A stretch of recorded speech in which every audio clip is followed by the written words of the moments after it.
Hello there. Welcome to my show, COVID-19 update by Heerak for September 19, 2020. It's Saturday. And it's National Thank a Police Officer Day.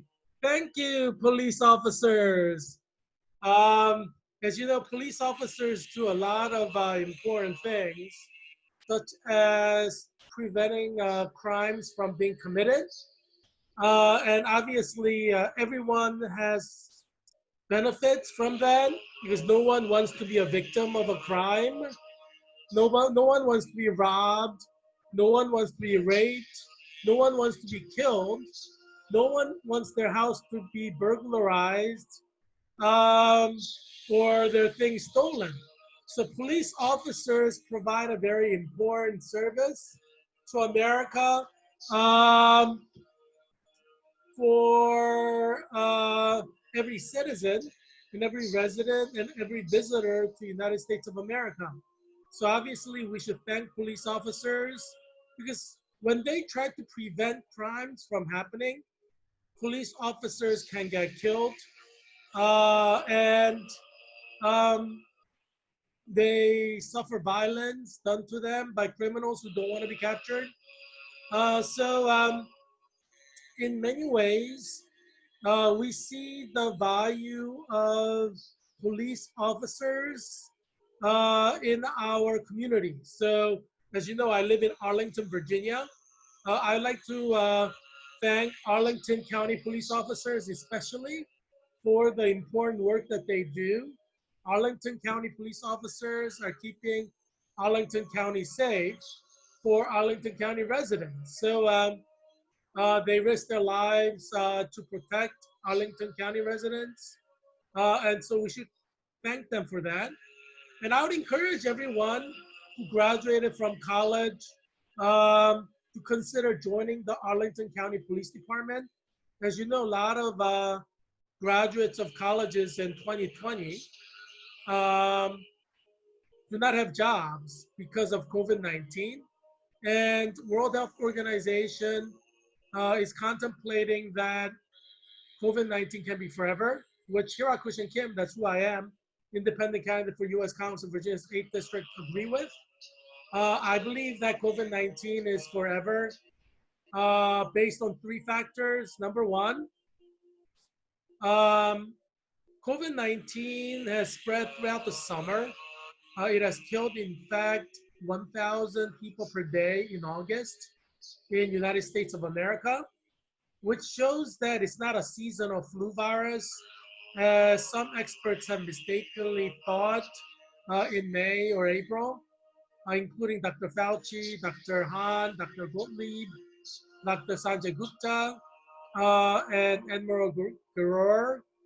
Um, and most healthcare experts were wrong.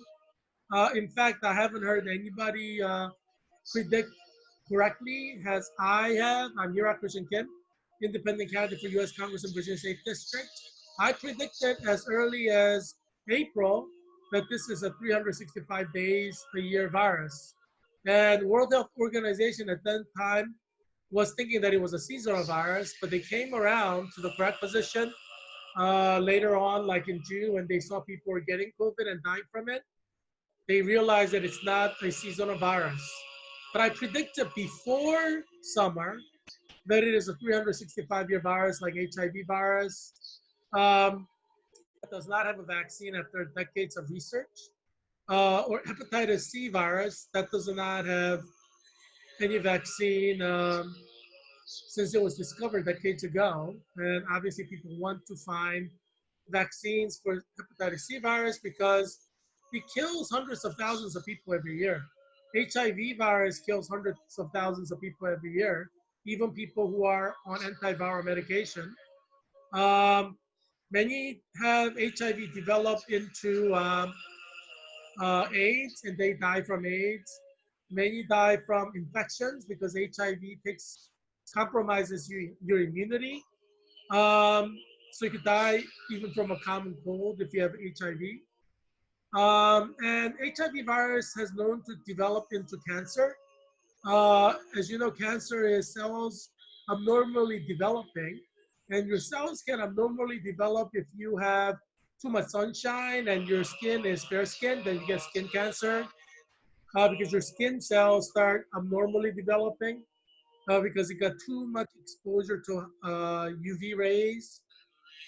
Um, and Obviously, you could get cancer from like flu virus or cold virus or respiratory virus. These viruses can lodge and cause problems for your system, and it can develop into cancer. Many RNA viruses can cause cancer um, because they hijack the DNA replication machinery in your body. So your body develops and duplicates and replicates DNA every day, and millions of cells are created every day. Um, and What the RNA virus does is it goes into your body and hijacks this DNA creating mechanism. And that's why RNA viruses are very dangerous. There are viruses that are DNA viruses. There are viruses, different types of viruses. RNA viruses are probably the most dangerous type of viruses. Um, and COVID-19 is an RNA virus, the most dangerous type of virus. So most likely, COVID-19 can cause cancer in your body. So let's say you got COVID-19 and you feel that you are completely healed from COVID-19. You don't know the long-term effects. The COVID-19 that you think you're healed from may already be already have already damaged your DNA machinery to the effect that eventually you'll get cancer and die. So cancer diagnosis comes kind of later because your cells are trying to normalize your body when it starts to go out of whack. So, let's say you had COVID-19 in March and you think you're completely healed from it. The reason I say you think is we don't know whether you completely heal from COVID-19 once you have it. It may be lodged in your body and it may flare up under certain conditions. Scientists still don't know whether once you have COVID-19 it's completely gone. Um, that's why I say, you think that you may have been healed from it. You probably have not been completely healed from it. Um, COVID-19 from March may have already started the process of causing some of your body organs to become cancerous, but it will take time because your body's trying to fight it and normalize the DNA replication apparatus in your body. But eventually they will cave in if there has been enough damage. It cannot self-correct. And eventually your cells in your body will develop into cancer. Um, if you had COVID-19 in March 2020 and you think you're healed from it, there is a possibility that those cells that are impacted in your body can become cancerous and that you will have a cancer diagnosed months from now or maybe years from now. And it's different for every individual because every individual has a different body mechanism in the sense that you may have congenital defects that could cause you to have cancer more easily. If you're 100% perfectly healthy, obviously once you got COVID and if it does long-term damage, you're no longer perfectly healthy by definition, although you think you are. There are internal things going on in your body that you don't know that will eventually end up in cancer. As you know, 1.6 million Americans get cancer um, every year, over 1.6 million. Out of that, over 50% or over 60% die within 2 years. Sometimes far more than that, 80% can die within 2 years.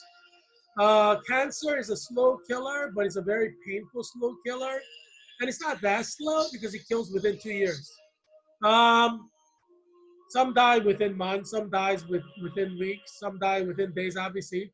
But with chemotherapy or radiation treatment, you may survive a couple more years and then die. Obviously, living 2 more years is better than dying right away, especially when it comes to your quality of life, meaning you can stay with your loved ones longer, and it means a lot to your loved ones that you fight for life so that they have you around for longer. When you get married, they say for in sickness and health, right? And so obviously, if those who truly love you want you there, present, even if you're sick, right? It's not like if you get sick, they want you to die. And that's the personal attachment and emotional attachment, because your loved one wants, they don't want you to die. And that's one of the reasons why I wrote for Professor Sarah Vitone's nursing ethics class. We had to fill out a living will. And I said, I want all measures taken to preserve my life. Intubate me all you want.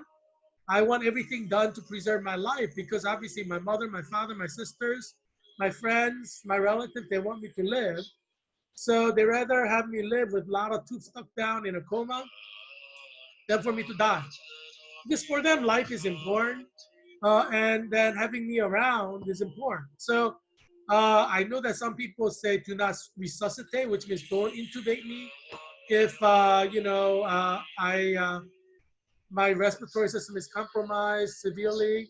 But that's sure death. It's 100% chance you're going to die, 99.9, if you don't get tubes in. Because if tubes breathe for you for several months, your body may heal to the extent that it can eventually breathe on its own. So for myself, myself personally, I think it's wise to say use all measures to resuscitate me, intubation, because sometimes you get sick and your body is compromised, but after being in a coma, your body gets strong enough that you can heal. There are a lot of people who've been in coma for months, who come out of coma, who live to be over 80 years old. But they obviously had to have tubes breathing for them, in some cases for months, in some cases for years. But they survive, and many of them go on to live really long and healthy lives. That's why I'm like, put tubes inside me, because it's worth it for the loved ones who want to see you around. Um, and that's what love is, right? Love is not like everything is in an ideal condition. It's not like just because your husband has both his legs amputated as a U.S. military veteran, you want him to die because he no longer can walk. Do you see what I'm saying? Uh, so people truly love you when you're around, even if your body is compromised, even if you're not healthy. They want you to live.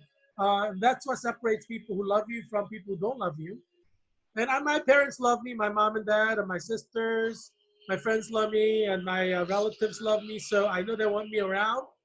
And so my wanting a tube inside my body is just as much for myself, because I want to live and I want to um, experience this beautiful world that God has created more, if that's possible.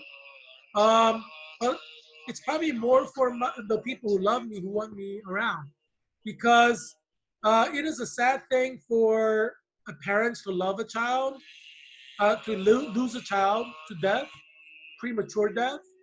And it's a sad thing for children to lose their parents to early death. So having a troop inside is a source of joy, um, and for many people, it's a source of hope. Having your mom around, even if she's sick, having your dad around, even if he's sick, having your child around, as long as the child could live, it's a source of hope and joy. It gives meaning to people's lives that their child is alive, even though their child has Down syndrome, their child has cystic fibrosis, their child has cancer. It gives parents meaning in life.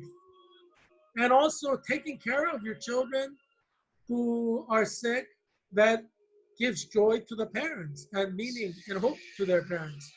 And some parents who might have contemplated suicide do not commit suicide because they have a child that they are taking care of.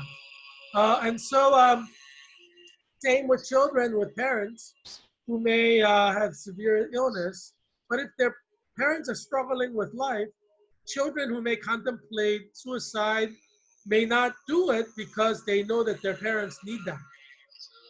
And so it's a mutual relationship. It's not just about you. It's about the ones who love you. Some of them are barely hanging on for whatever reason. Maybe they were unemployed during the COVID-19 season and they're at risk of being evicted, and they want to take their own life.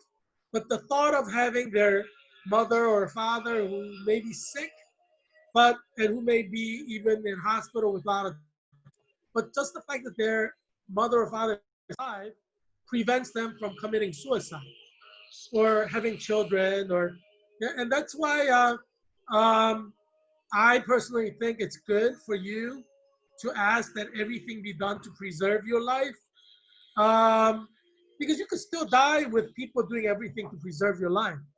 And But if you do live, even with a lot of tubes in you and even with coma, just the fact that you are alive is significant uh, for people who know you.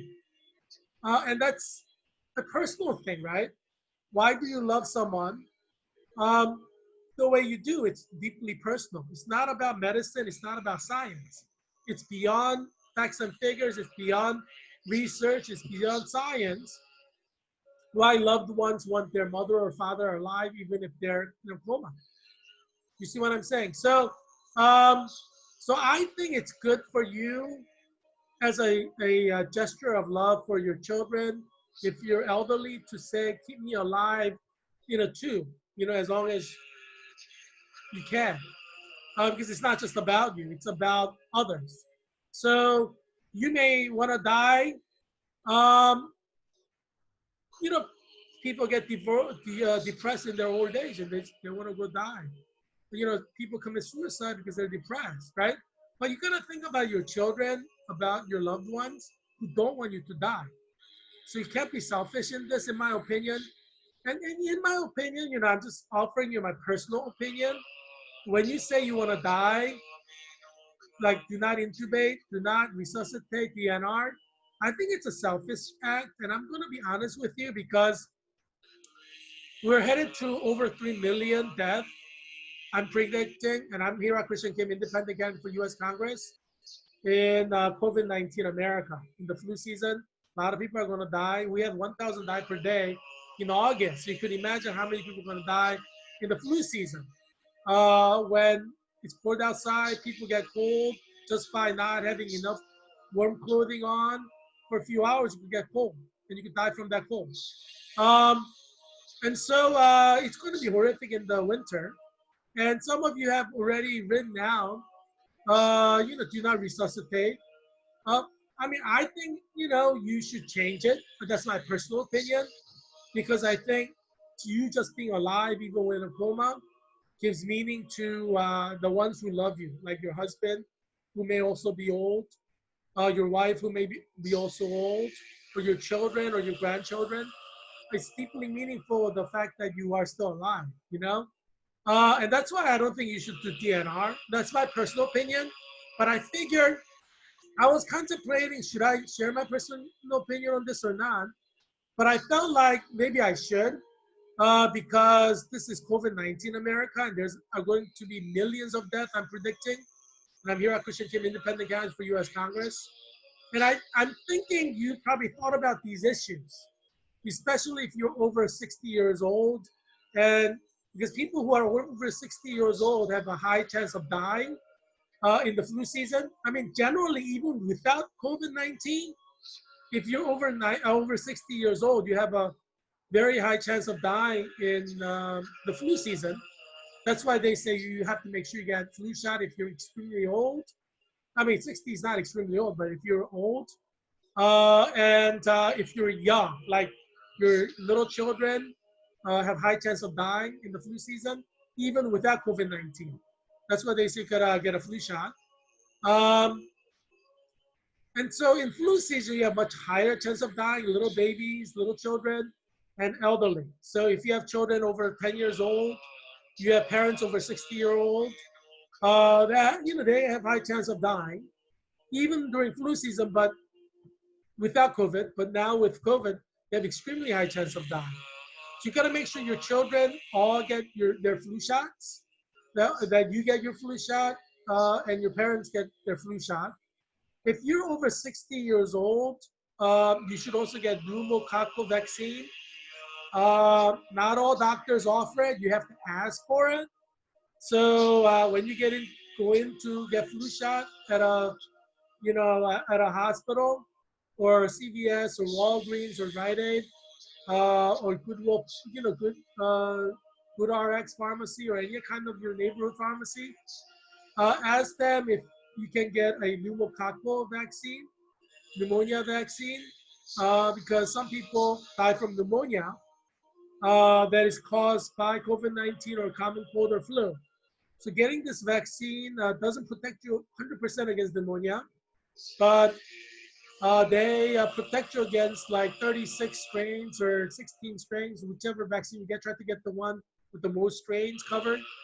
Because there are different strains of pneumonia. So you could die from pneumonia that you get that wasn't covered in the vaccine. That's the reason why Heerak Kim, that's who I am, independent candidate for U.S. Congress and Virginia State District.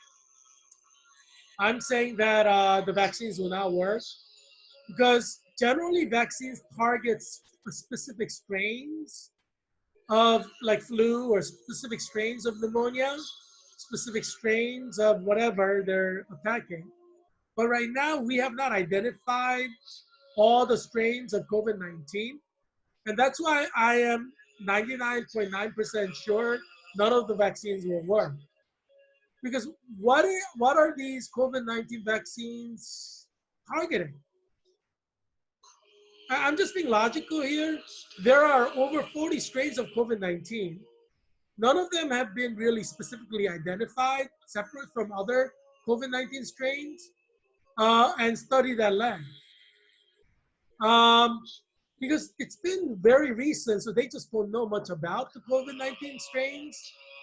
So, so what is this vaccine protecting against? Which strain? The strain that's in Florida, the strain that's in Texas? Unfortunately, because college is open, all these strains are mixing in every city and every town, college town. So that's a serious problem because you could die from any one of these strains, any one of these over 40 strains. Um, that's why a lot of movement during pandemic is not a good thing. Because different strains can mix and create new strains, hybrid strains. Um, yeah, it's like any living form. If you live in a perfectly white neighborhood, white people marry white people and you have white children. But if you live in a neighborhood that is mixed between white people and black people, eventually you're gonna have white people marrying black people and you're gonna have mixed children. And then you have like neighborhood that has white, black, and Asian.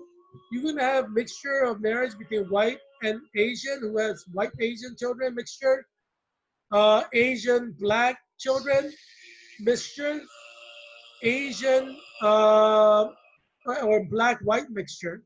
If you're in a neighborhood with Asians, blacks, Latino, and whites, you're gonna have different combinations. You have white marrying Latino and having children who are mixed Latino white, Hispanic white, and then you can also have Hispanic Asian children. You can have Hispanic black children. You can have white Asian children, white black children. You can have Asian black children, Asian white children. You see what I mean? So more strains you have, more offsprings you will have that are different, that are not the same in terms of genetic composition, race, like mixture, DNA mixture, and racial differences. The same with any type of illness or disease strains. The more movement you have, more strains you're going to have, more offsprings you're going to have. Especially that's true in like RNA viruses, which are hijacking DNA mechanism, and they are kind of volatile, right? And we don't know enough about COVID-19 to know what that means specifically for COVID-19. So I don't believe that any of the vaccines will work because how is it going to work when you haven't identified the strain? What are you targeting with the vaccine, right? Have you wondered about that? Um, it's like searching for a needle on a haystack, right?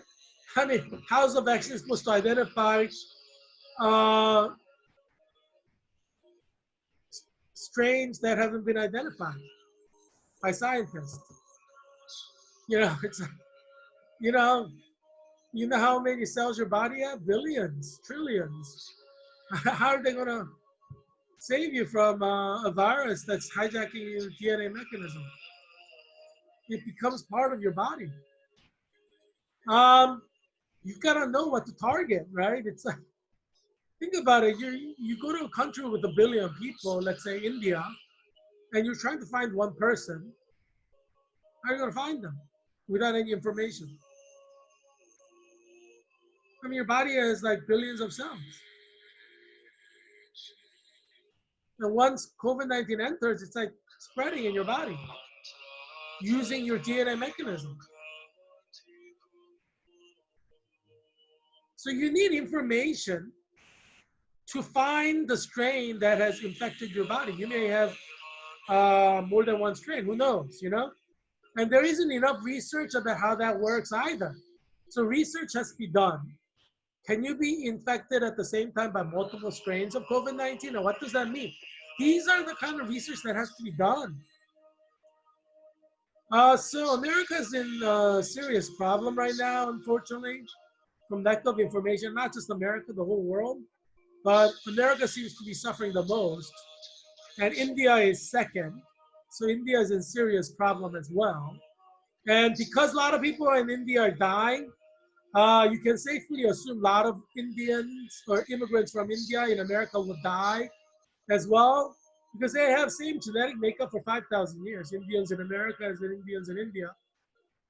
So if Indians in India can die at the rate of 1,200 per day, which they're dying at right now, then Indians and Americans can die in large numbers too. So I'm expecting a lot of Indians in America to die. In fact, Indians all around the world. I'm expecting a lot of them to die in the flu season.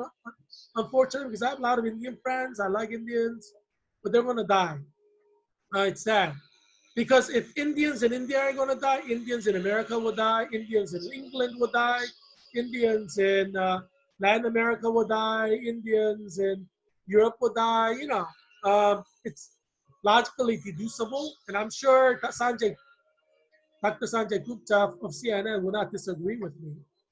I'm sure he's also anticipating a lot of Indian Americans to die, Americans who are immigrants from India to die. Um, yeah, it's going to be sad this flu season because you're going to have a lot of Indians dying and a lot of Latinos dying. These are the two races who are going to see a lot of death in India, in America. But there's going to be a lot of death in India as well. Millions of people are going to die. So it's really sad because Indians tend to live in major cities like Atlanta, Georgia, where Dr. Sanjay Gupta is, where he lives in the suburbs, but he basically, everybody works in the city. A lot of people work in the city. New York, Washington, D.C., there's a lot of Indians in urban areas. And urban areas are where a lot of death will happen because urban areas are concentrated and in global pandemic, it the virus spreads people to people. So more concentrated the population density is a threat. So being in a highly dense city like New York, Boston, Atlanta, Georgia, Washington, D.C., Philadelphia, um, Chicago, um, this puts you at serious risk for death. If you live in an apartment complex, you have much higher chance of dying from COVID than someone who lives in a single home. Your single home, as long as nobody in your home has COVID and you're not going outside and getting infected, you can survive 6 months of COVID-19. That's why I'm saying try to work at home, try to make sure all of your children from pre-K to college to 100% online learning from home, and don't go out. You gotta be a self-contained unit inside your home. If you want to survive COVID-19 with no one in your family dying, you have to take measures to prevent death in your household, right? Uh, Different households will be different, even in the same neighborhood. Let's say you are in a suburb of Falls Church. Every house in your neighborhood is single home, and your household income is $300,000 per year on average in the whole neighborhood. One household has a child going to a private school, a college student going to Marymount University, which is open campus.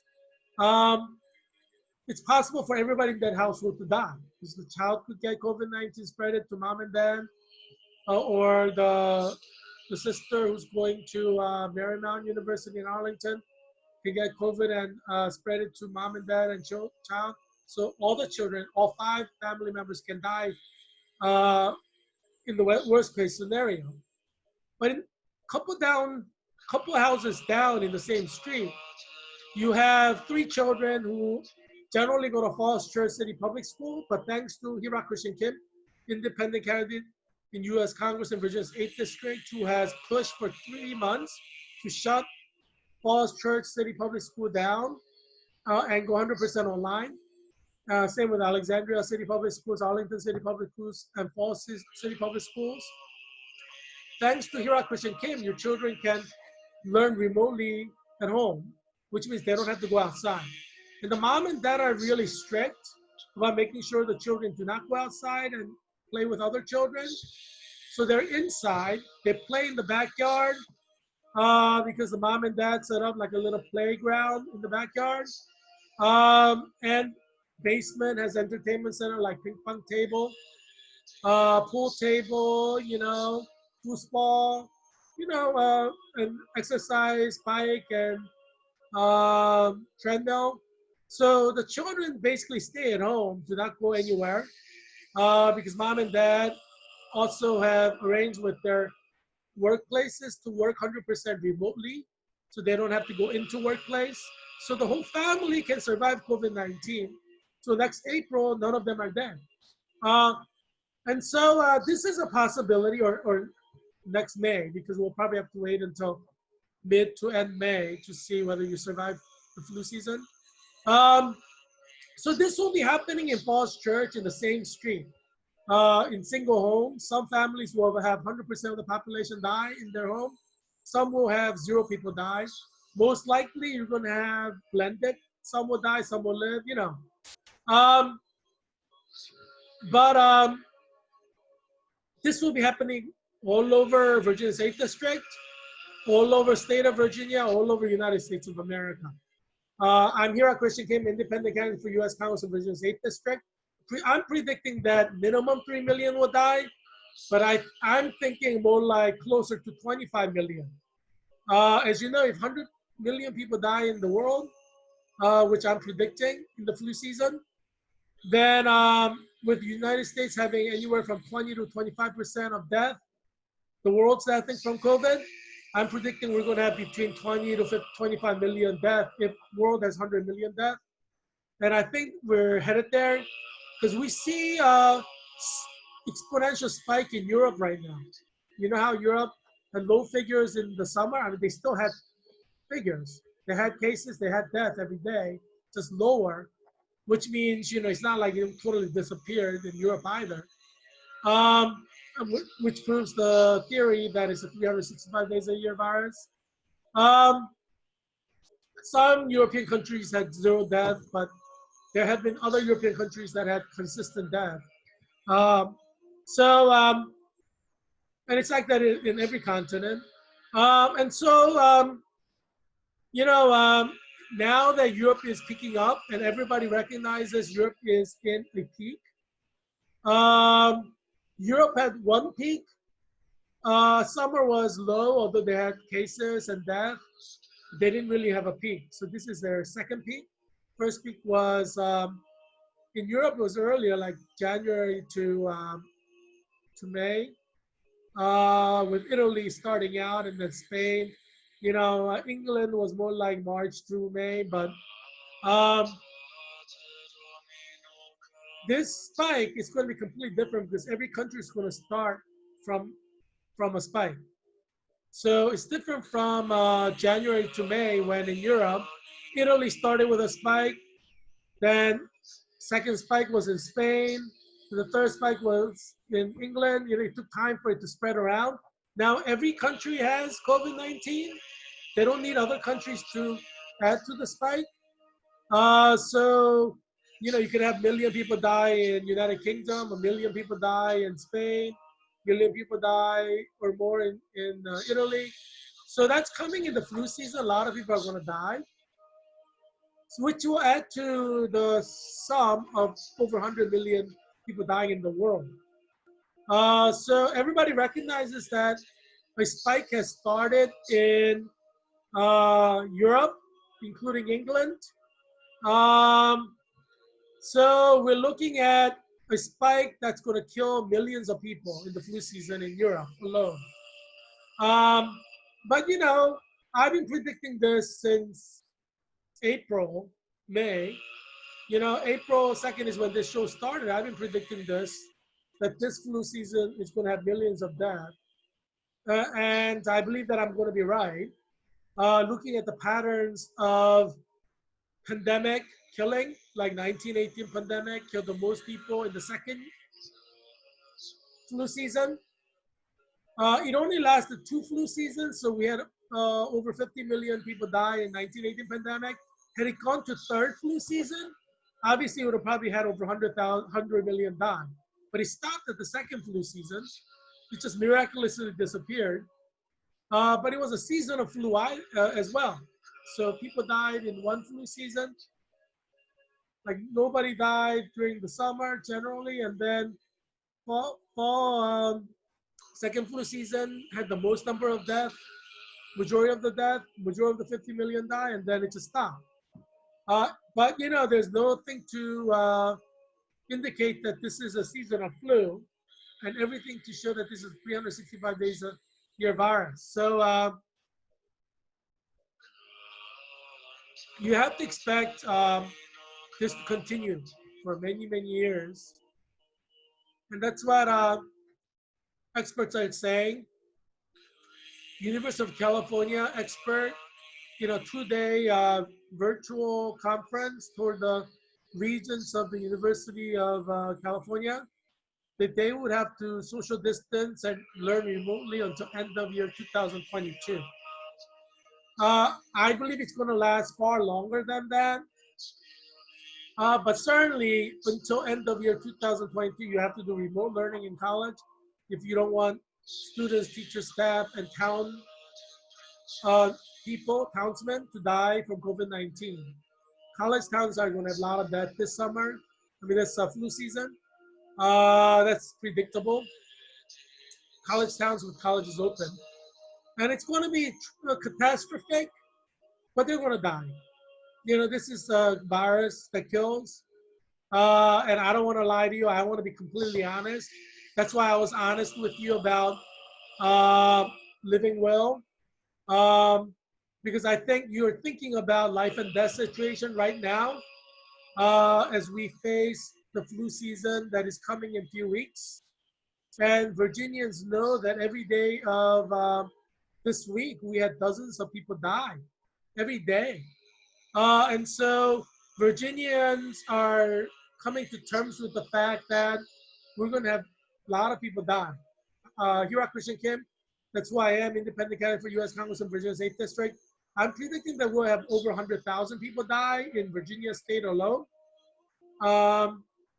because we are close to D.C., especially Northern Virginia.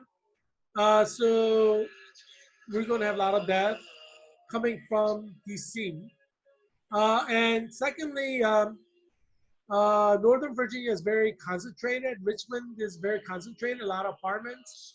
Norfolk is very concentrated. Virginia Beach is very concentrated. So in these concentrated areas, we're going to have a lot of people get COVID and die.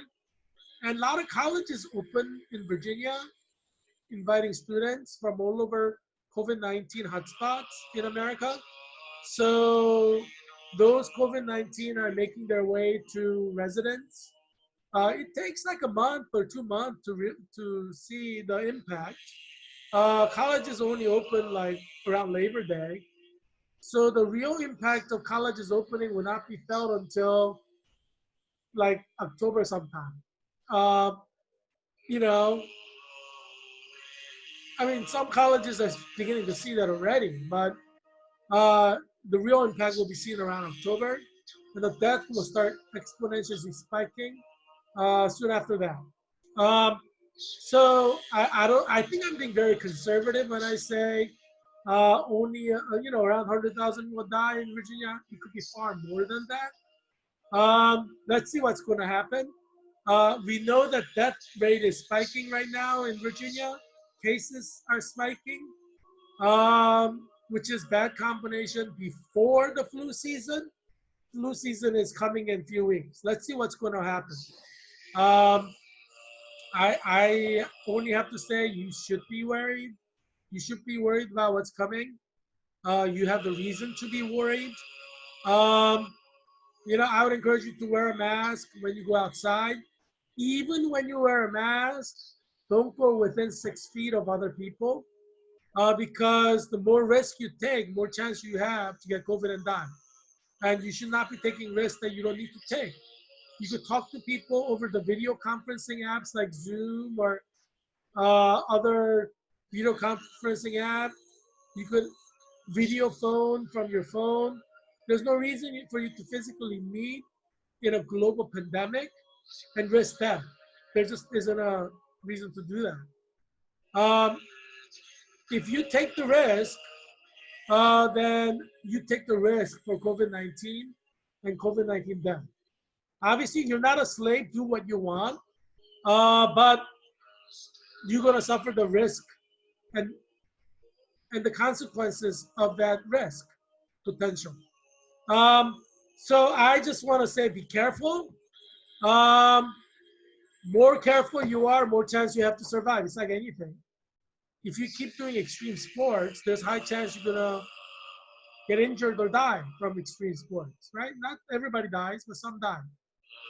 Same thing with COVID-19. If you take risks unnecessarily, you may not die, but some will die.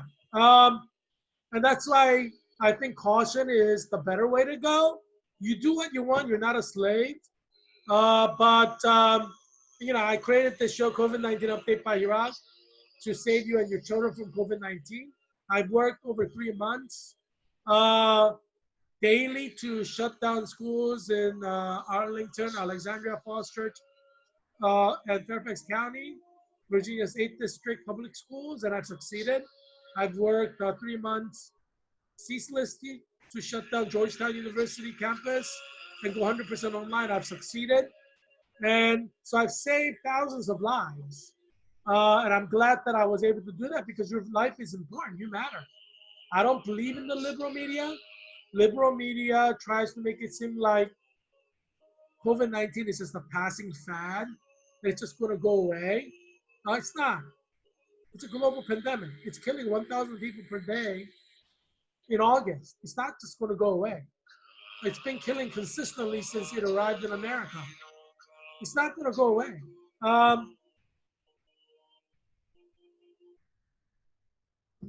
I don't believe in the liberal media which says vaccine will work because we haven't even identified all the strains. How are you going to have a vaccine defense against strains that you don't even know?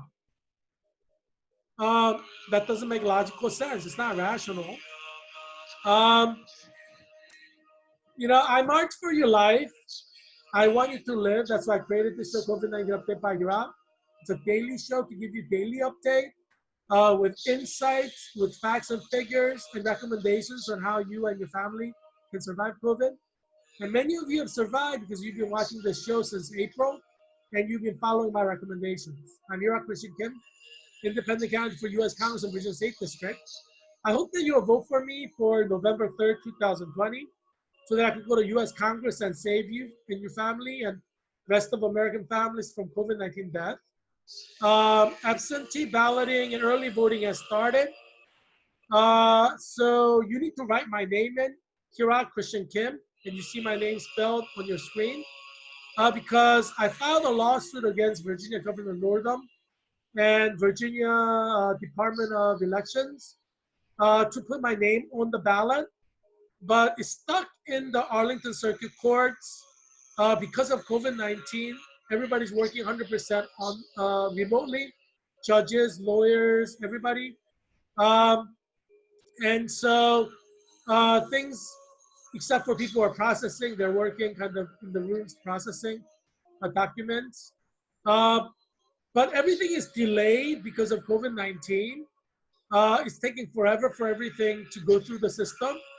That's why my lawsuit is kind of caught in Arlington Circuit Courts, and it's taking time.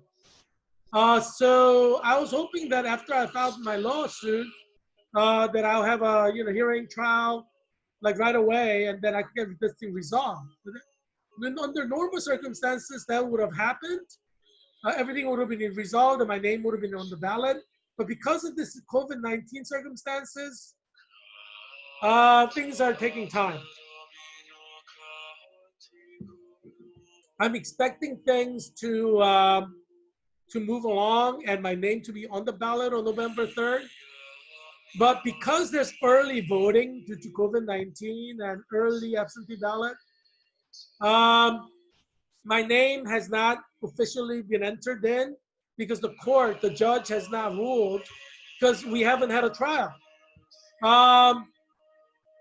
So you need to write my name in, Heerak Christian Kim for Virginia 8th District.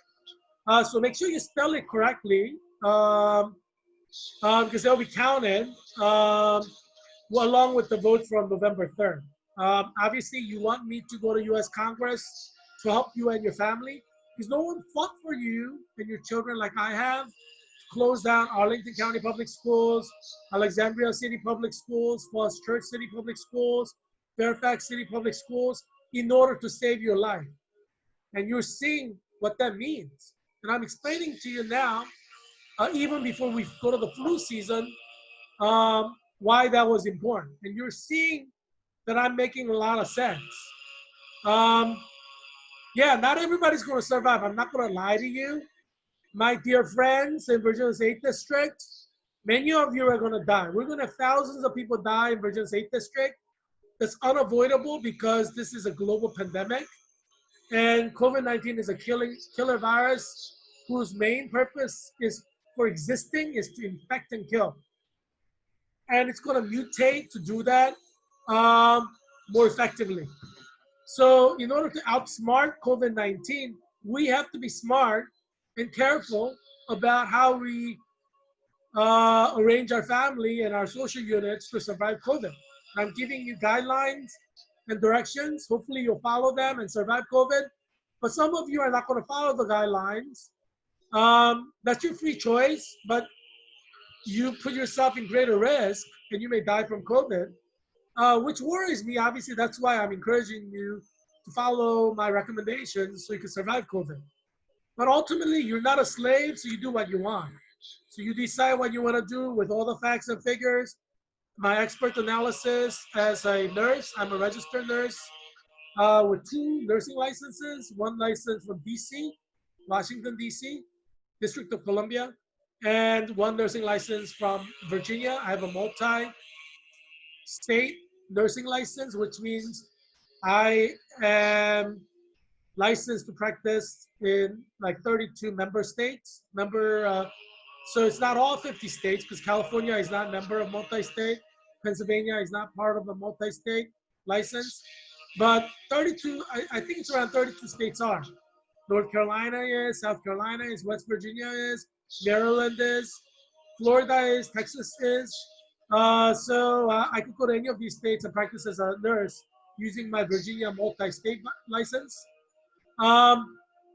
Yeah, so I'm an expert nurse. And I'm an expert clinical nurse leader. I'm certified as a clinical nurse leader, CNL. CNL is a national certification, and it stands for clinical nurse leader. So you have to be trained to be a clinical nurse leader, and then you have to take a national certification exam and pass to be certified. And so I passed my certification exam uh, in July. I bring expertise as an elite group of clinical nurse leaders. Uh, and I have a master's of science in clinical nurse leader. So I bring you expertise um, with my master's degree in nursing. Um, on many levels, just in healthcare industry alone, I'm bringing this expertise. I'm a licensed teacher in Virginia, licensed science teacher in DC, Tennessee, Alabama, South Carolina, eligible professional license teacher in Georgia. And so I bring expertise from the field of an educator, a teacher in sciences. And I'm an expert of Jewish history, Jewish studies. I presented many papers in Jewish studies. I'm an expert of history, trained in the PhD program at UCLA.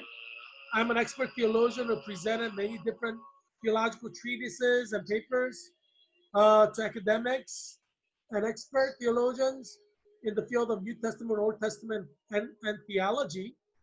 Um, so you're not going to find anybody who brings you the insight at the level of diversity and expertise as I.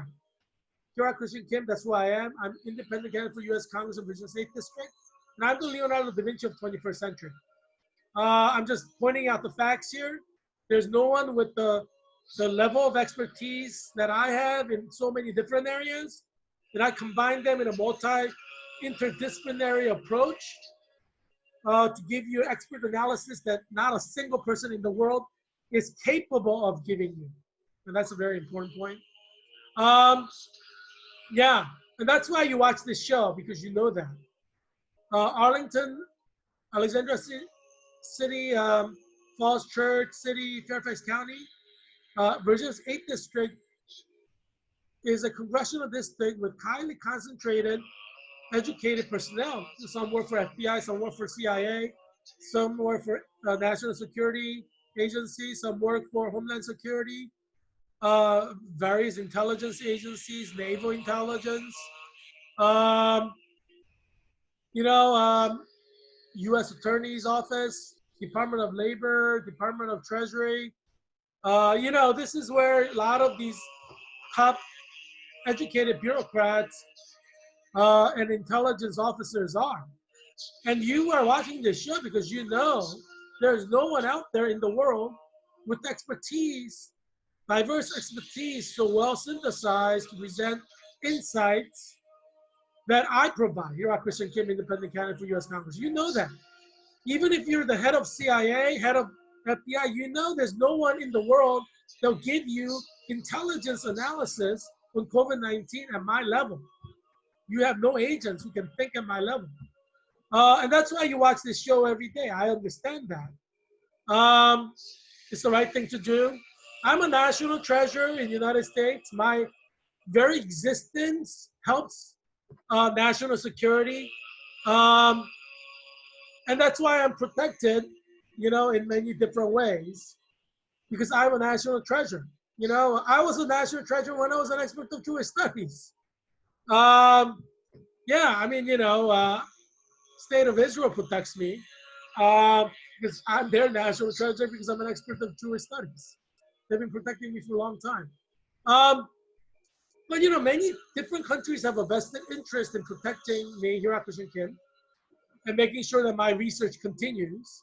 My expert analysis on different matters ranging from Jewish studies to healthcare are propagated. So people are making sure that that happens because knowledge is power. and everyone needs knowledge to advance, right? Oil was the most important currency in the 1980s, 90s. Before that, gold was the most important currency. Um, Now, knowledge and information is the most important currency. So obviously, you want this information. I understand that. Um, so this program is a public service, public health service. I'm educating you as an expert nurse and as healthcare expert using multidisciplinary approach to provide you with information and insight that you need to survive COVID-19. So you're very lucky that this show exists. And some of you have not died from COVID-19 because of this show. You followed the guidelines. Um, and so I'm glad that, you know, this show exists to help you survive COVID-19. And I'm sure that you're thankful and happy that this show exists so you can get the expert analysis that you need to survive COVID-19. And obviously, I'm helping U.S. national security by pointing out certain problems in our national security infrastructure. Uh, and so that's why a lot of security, national security experts in FBI, CIA, Homeland Security, NSA, Secret Service are watching this show. Because obviously, you want to help America be secure. You need the information and insight that is at a theoretical level as well as at an application level to help America survive COVID-19 because our national security has been compromised by COVID-19. I understand why you watch this show religiously every day, and you should, because there's no one in the world who can think at my level, you know, with all the expertise. There's no one in the world who can provide you analysis and insight at my level. I'm just stating facts here. Um, yeah. So, and you know that, you know. So let's thank our police officers who protect our lives on a daily level.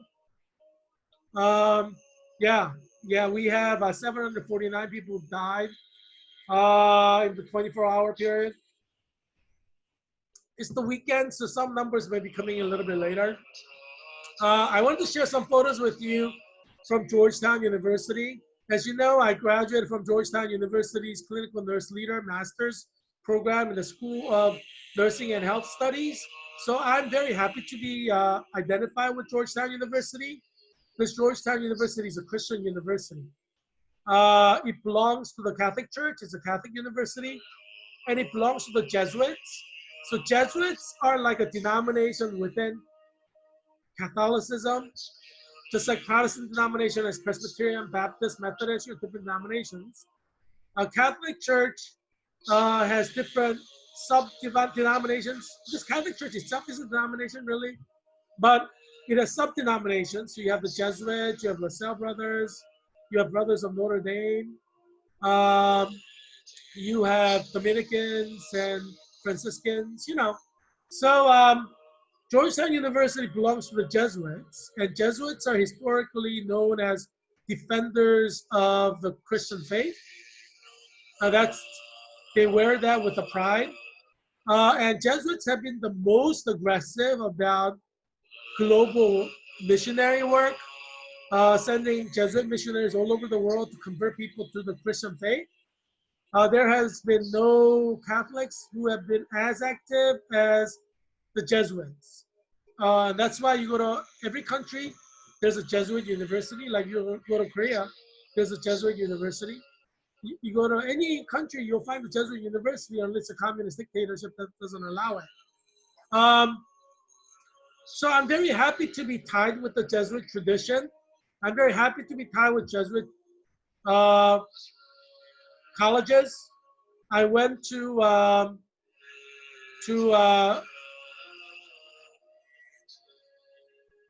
Association of Jesuit Colleges coming together for social justice at University of Scranton, in 2019 summer with funding from Georgetown University. I represented the School of Nursing and Health Studies.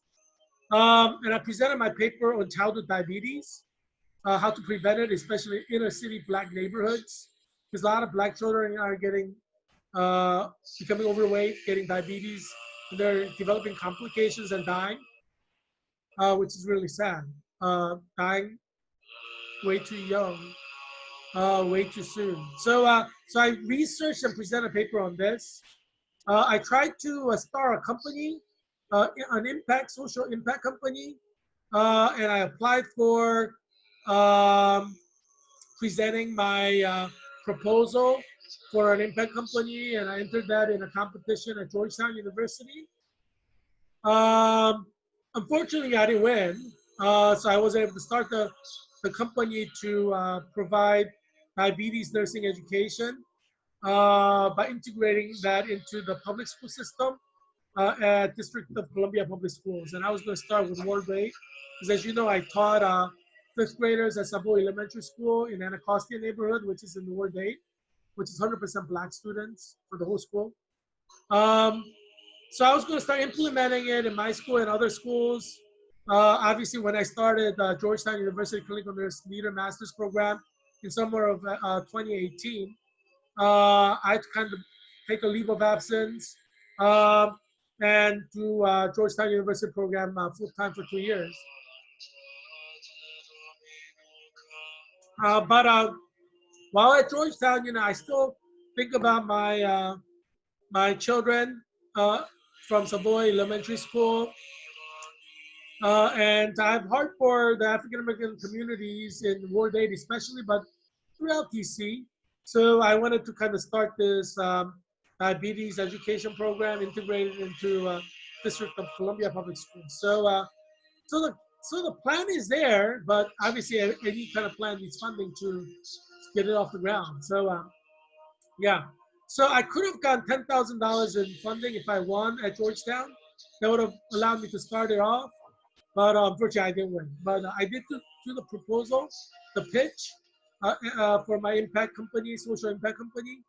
Um, yeah, so ideas out there. Maybe someone else will pick it up and run with it. Um, yeah. Um, the photo below me are the executive board members of Georgetown Collaborative Diplomacy Initiative. I have been president of Georgetown Collaborative Diplomacy Initiative, GCDI, at Georgetown University for 2019-2020 academic year. And I've done many great things, as you know. I've uh, hosted through GCDI in collaboration with UCLA Alumni Association of Washington, D.C., where I'm a treasurer. The biggest Chinese New Year celebration in the history of Georgetown University, and you've seen photos of that through this show. You could watch reruns, or you could go back and see these photos and hear the stories. And Genevieve Morris, Republican candidate for U.S. Congress in Maryland, 2nd District, came and spoke on healthcare issues. Um, you know, um, and Professor Christian Wagner, a diplomacy expert at Georgetown University School of Foreign Service, came and did the blessing for us. And yeah, it was a great opportunity for us to celebrate Chinese New Year and engage in multicultural appreciation. And as you know, I care a lot about multicultural appreciation. Arlington has over 100 different nations represented in immigrants. And I live in the most immigrant neighborhood of Arlington, zip code 22204. Very happy that, my neighbors are immigrants. I'm an immigrant from South Korea, came to United States of America with my father, who had a call to be a senior pastor of a Korean Presbyterian church, first Korean Presbyterian church in Philadelphia. So ever since we arrived in America, he was senior pastor until he retired decades later. Um, and I've always cared about multiculturalism. And so I was happy to be the president of Georgetown Collaborative Diplomacy Initiative to initiate and carry on and organize and execute a multicultural celebration like Chinese New Year that is also celebrated in Korea, in Japan as well. So it's like an Asian New Year. At Georgetown University in January of 2019, before COVID-19 shut the campus down in March. So I made history at Georgetown. That's the kind of person I am. I make history wherever I go. I create international understanding, multicultural understanding. As you know, I'm a member of a board member of Standing Committee on Global Citizenship for National Council of Teachers of English.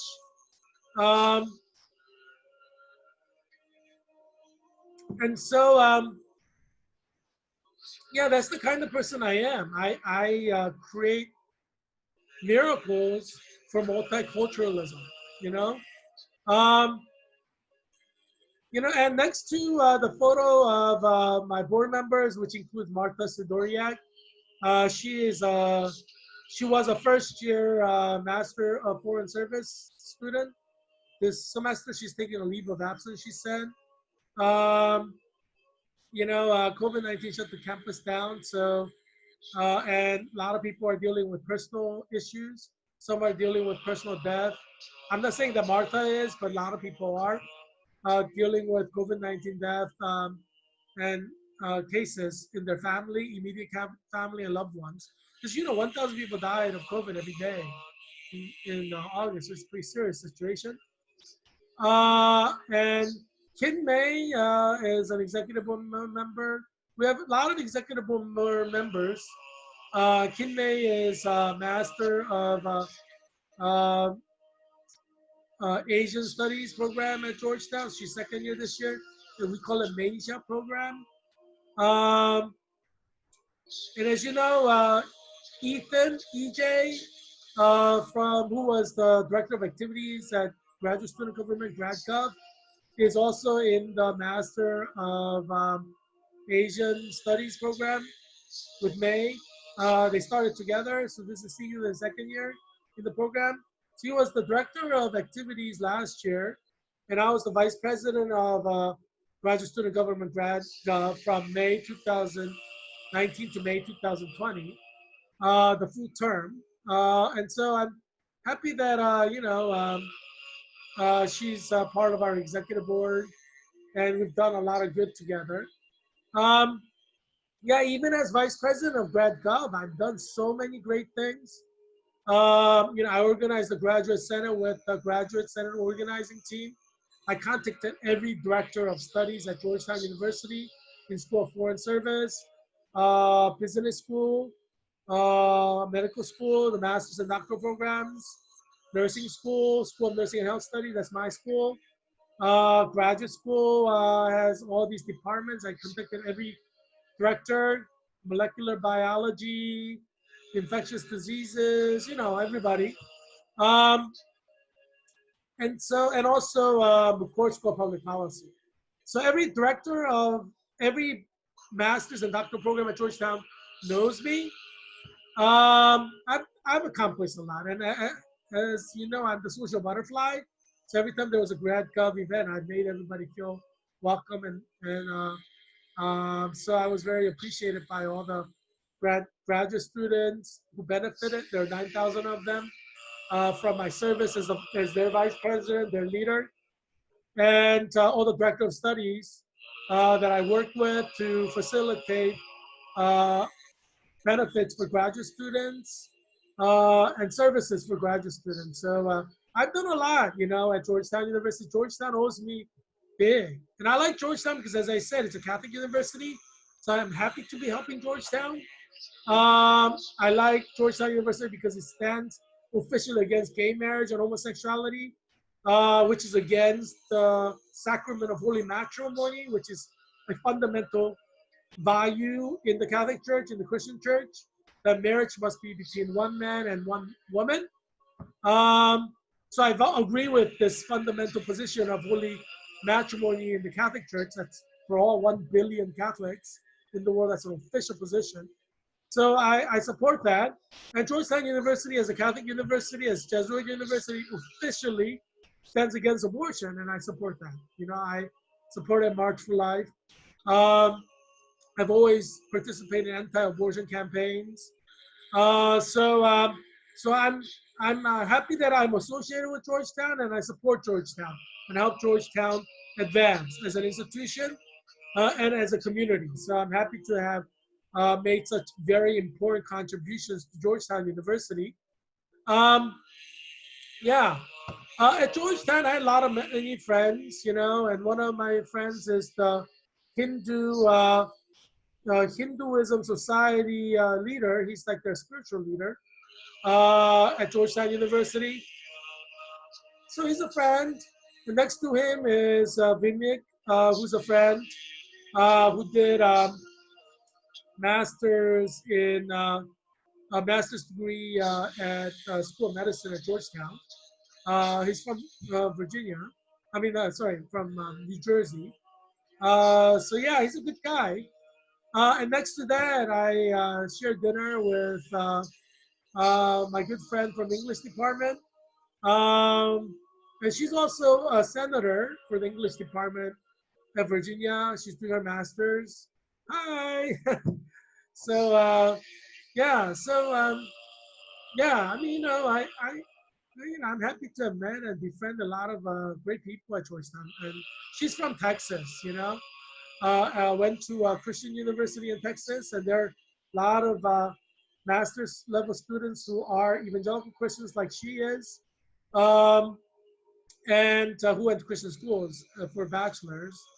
Um, and yes, I'm so glad, you know, I got to spend time with her. Um, and next to that is a friend of mine from a creative writing club. Uh, and we took a photo with the mascot of Chick-fil-A on Georgetown campus. Yeah, you know, so I made a lot of great friends at Georgetown. She's actually an undergraduate. Um, so I think she's a sophomore. This year she's a junior. Um, yeah, I like making friends, you know, and I have a lot of friends at Georgetown. That's one of the reasons I wanted to make sure Georgetown goes 100% online so they don't die from COVID, you know? Yeah, I mean, right now, 749 people are getting COVID every day. Well, actually, like more like 1,000 or more generally every day, but like the last 24 hours, 749. So the total death rate in America right now is 199,258 deaths. So we had a kind of a crossroads here, right? Because we're going to go to like 200,000. Maybe, you know, crossroads is not the right word to use. Um, yeah, we're at a threshold, I guess. Um, yeah, I mean, it's going to go to over a million this flu season, so that's going to be the bigger threshold. But we're about to break 200,000. We should break it by tomorrow. Um, yeah, confirmed cases are going up at a high rate, alarming rate of over 40,000, 40 to 50,000. So 6,764,780 have gotten COVID in America so far, but that's going to go way up. Gavin Newsom pointed out 60% of California can get COVID. That's true. 60% of Americans get COVID, which means it's theoretically possible for over 200 million Americans to get COVID, in which case, at the death of 3%, you're going to have 6 million die. That could happen in the flu season. Yeah, it's going to be sad in the flu season. Today we have top 5 cases from the Middle East. Number 1 remains Iran, with total of 419,043 cases. Their death rate is 6% death rate, and total number of deaths is at 24,118, which is, you know, a drop in the bucket compared to USA, but still very high in the Middle East. Second highest number of cases is Saudi Arabia, 329,271 cases, a 1% death rate, total death of 4,458. It should be pointed out that Saudi Arabia has, U.S. military presence, and that may be the reason why the COVID-19 death rate is higher than other Arabic countries. Because U.S. military go back and forth between America and Saudi Arabia, and they move around in Saudi Arabia, so it makes sense.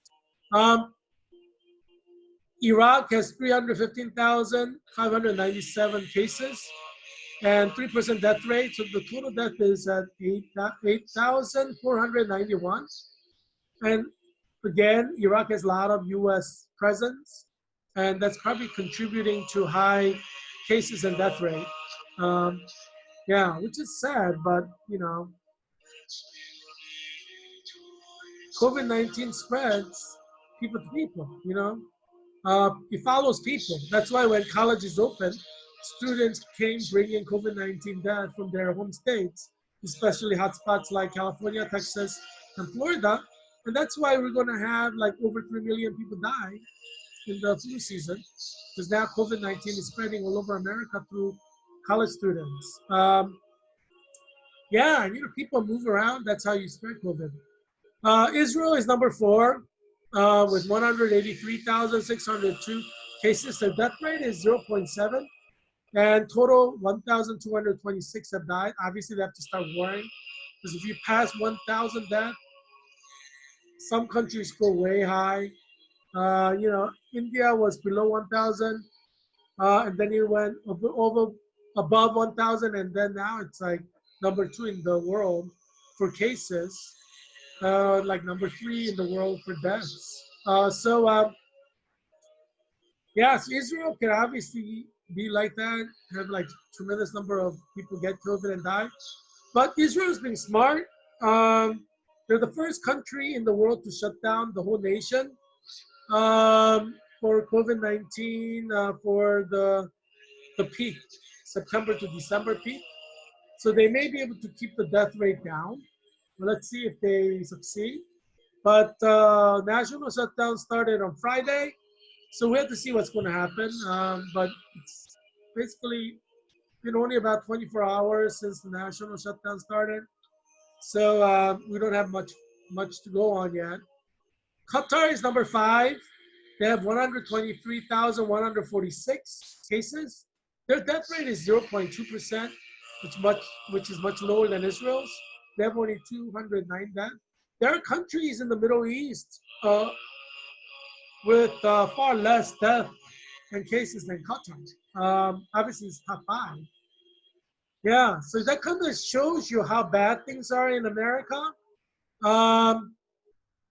In America, I'm predicting that at least 10,000 nurses will die before the end of flu season, but probably even before Christmas. So 10,000 nurses will die, which is going to be bad. So this area hospitals will have over a dozen nurses dying in each hospital. I'm predicting like at least a dozen nurses die at Virginia Hospital Center, at least a dozen nurses die in Innova Fairfax Hospital, at least a dozen nurses die in Innova Alexandria Hospital, at least a dozen nurses die in Georgetown MedStar Hospital, at least a dozen nurses die in National Children's Hospital, at least a dozen nurses die in George Washington University Hospital, at least a dozen nurses die in Sibley Hospital. You get the point, right? So among my core members, clinical nurse leaders, we have 25 core members graduated on August 24, 2020. So I'm predicting minimum 5 will die. That's like 20% minimum will die by Christmas. We have some people working in ICU units who are exposing themselves to death. Obviously, I don't want anybody to die. And then there are people with compromised immune systems because they have asthma or other conditions, peanut allergies, gluten-free. Any kind of bodily system that is compromised can be a liability in COVID-19 flu season. So, I'm predicting, at least 5 will die. I mean, it's sad, but we have to live in the real world. We can't live in the fantasy world because when you live in the real world, you have higher chance of surviving. So I want to do a cheer for my clinical nurse leader members from 2020 CNL Georgetown cohort. CNL 2020, CNL 2020, Georgetown University. Yay, we did it. We graduated from our program on August 21st, 2020. Yay! As you know, I am licensed as an RN nurse in Washington, D.C., and I have a multi-state RN nurse license also in Virginia. I'm one of the early ones who am licensed at Georgetown,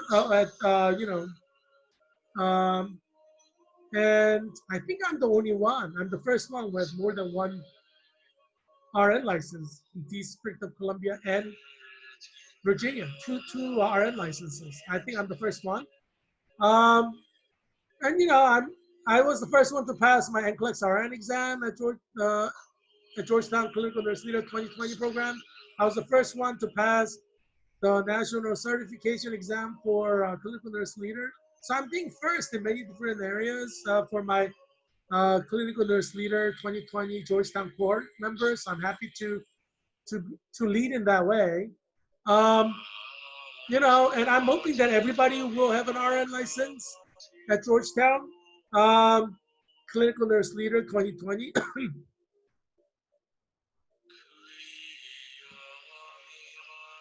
Obviously, it's not easy, and you have to pass NCLEX RN exam. And it's an exam, it's extremely hard exam. So, and a lot of people did not take their, Kaplan class. I didn't take the Kaplan class. Um, and I know the cohort before us, 2019 CNO, I think everybody took Kaplan class, which is like $800 and like months, several weeks long, 6 weeks or longer long. So they're well prepared to pass their NCLEX RN. Our cohort, because of COVID-19 situation, COVID-19 situation put some people out of whack, because some people can only study in cafe, some people can only study in library. They can't study in these areas anymore. And you're like confined to home uh, most of the time. So some people can't concentrate in that circumstance. So unfortunately, I think some people may fail CNL, or not CNL, NCLEX RN exam. Um, so I'm worried about my cohort members. I'm hoping everybody will pass, but I don't know, some may fail. Just because there are so many factors outside of their control, you know, um, that they cannot control not being able to study in the library. They cannot control not being able to study in the cafe. They can't control like not being able to get tutored uh, at Kaplan for NCLEX RN study exam. So these are outside of their control. So they may not be able to pass because there are so many factors outside of their control that they cannot control. So I'm worried about my clinical nurse leader corps members. As you know, I got 3.53 GPA at Georgetown University Master's program in clinical nurse leader at School of Nursing and Health Studies. So I'm one of the top students at Georgetown um, clinical nurse leader program. But there are students who, kind of didn't do as well. And I got 99% on the predictor NCLEX test. It's like a simulated test. Um, and that was like I think that was in May. It was either May or June. I got 99%. So I knew I was going to pass. And ATI, it's an expensive program that Georgetown University bought for us. And I'm going to just pour myself more soda as I talk. And so, I had 99% chance of succeeding. That whole, that they have the predictor thing going, comprise, like for 2 years we did ATI. They compile 2 years of work and predict your chance of passing. And Glexar and I had like 99% chance of passing. based on 2 years of my work through ATI. So I knew I was going to pass, but it was still very hard. And I studied intensively for weeks, to make sure I passed. But some people did not have such a high predictor percentage going into NCLEX RN exam. So those some people may not pass. So I'm very concerned about them. And nursing school's accreditation is based on you passing the first time. So if you don't pass the first time, that's like a strike against the nursing school. So I don't know if they're gonna let COVID-19 year be a factor in accreditation issues. They may not, because there are still some nursing schools that have very high passing rate. I don't know if there are nursing schools with 100% pass rate or not, because the data from 2019 really isn't, 2020 isn't really out yet. And I don't know if all the bachelors of science in nursing students have passed their NCLEX RN. There were 26 who graduated in May with Bachelor of Science in Nursing. That's a 4-year traditional Bachelor's of Nursing Science degree. And there's 25 of us in Clinical Nurse Leader program. That's a 2-year intensive, 3 semester per year, total 6 semester um, program at the master's level. So there's 25 of us, 26 Bachelors of Science in Nursing students. We were pinned at the same time in June.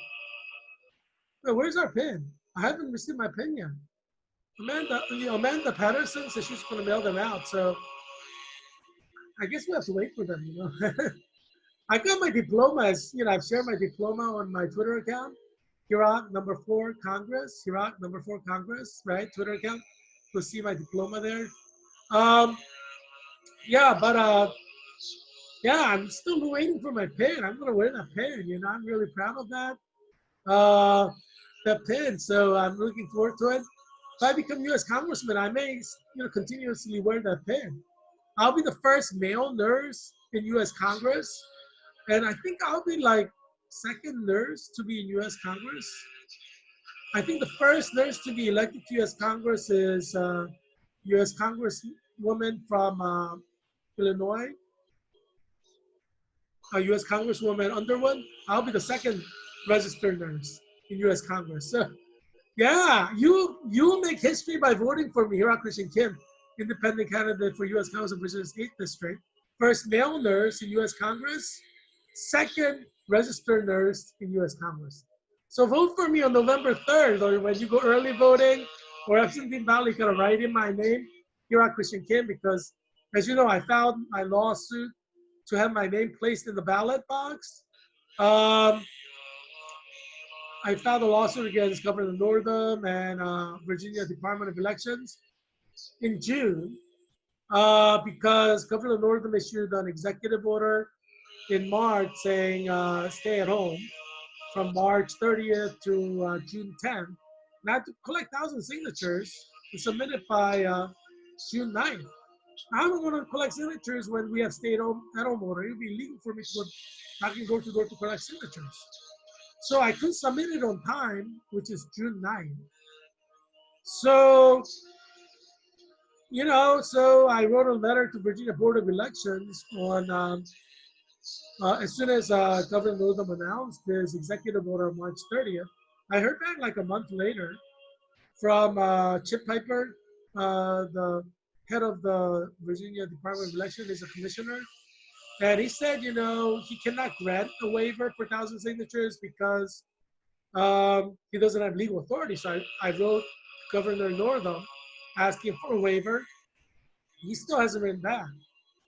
And so I didn't want to wait until the deadline passed to file a lawsuit. So I filed a lawsuit 6 days before the deadline. I waited as long as I can for Governor Northam to respond to my letter. I called, I emailed, but no response. So I filed my lawsuit on June 3rd for the court to step in and put my name on the ballot. And because of COVID-19, the court process is really slow because everybody's working from home, judges and lawyers. So yeah, that's why the case hasn't been uh, ruled upon yet. I'm sure my name will be placed on the ballot, but obviously we have to have a trial for that to happen. But because of COVID-19, everything is delayed. So you can see the predicament I'm in, but I'm sure my name will be there by November 3rd on the ballot. But because of COVID-19, we have early voting and we have as early absentee ballot. You see what I'm saying? So you have to write my name in, Heerak Christian Kim. Yeah, just write my name in, you know. I fight for you, you gotta fight for me, right? So that I can save America from COVID-19. Um, yeah, so it's up to you. You can be heroes to save America by voting for me and putting me in U.S. Congress. Um, so today we're going to talk about who's your hero, right? Uh, Many Americans have Pope Francis, the Pope, the Pontiff, Supreme Pontiff, Pontifex Maximus, the leader of the Roman Catholic Church, 1.2 billion Catholics around the world, as their hero. Uh, Many Protestants see Pope Francis as a hero because of his campaign against abortion. And as you know, all the evangelical Christians who follow the Bible are against abortion, consider it murder, killing of innocent babies. And many of them are single issue voters, right? They'll vote for whoever will oppose abortion, which explains why President Trump has such a high level of support because he's been appointing judges who are anti-abortion. Um, that's very important to Americans who are evangelical and obviously practicing Catholics value that as well. And I know Catholics who told me they hate President Trump, but they voted for President Trump because of his anti-abortion position, selecting anti-abortion judges. Yeah, I've heard that. Like the head of an abortion movement that I talked to, and I'm not going to name which one because they're a lot. She told me that she doesn't like President Trump, but she voted for him, and she will vote for him again because of abortion issue. Because President Trump appoints the Supreme Court, federal court system, people who are anti-abortion and want to overturn Roe versus Wade. Um, so for millions of Americans and billion plus people in the world, Pope Francis is a hero because he's trying to save lives of unborn babies, right? So they see him as a hero of millions of unborn babies who would be killed by people like Ruth Bader Ginsburg who keep legalizing abortion or protecting the right to kill babies, you know? So for millions of Americans, over 100 million Americans, um, Pope Francis is a hero because he fights against killing babies, right? Um, so the Pope said, defend the unborn against abortion, even if they persecute you, you know, and I stand against celebrating Ruth Bader Ginsburg's life because she consistently uh, pushed for abortion rights, right to kill babies. So millions of innocent killed babies' blood is on the hands of Ruth Bader Ginsburg, and I'm not going to give her any respect. I think it's a good thing that she died early and went to eternal damnation in hell for killing all those little babies. I think it's a good thing. So Supreme Court seat is open. We can put somebody who will save the lives of innocent babies. That is their constitutional right to life, liberty, and pursuit of happiness. And so I think it's good that Ruth Bader Ginsburg died. I'm going to go officially on record to say I'm happy that Ruth Bader Ginsburg died early, opening up U.S. Supreme Court so that we could put on anti-abortion Supreme Court justice who can save the lives of innocent babies. And I'm sure Pope Francis feels the same. I'm sure all the bishops and cardinals in America feel the same.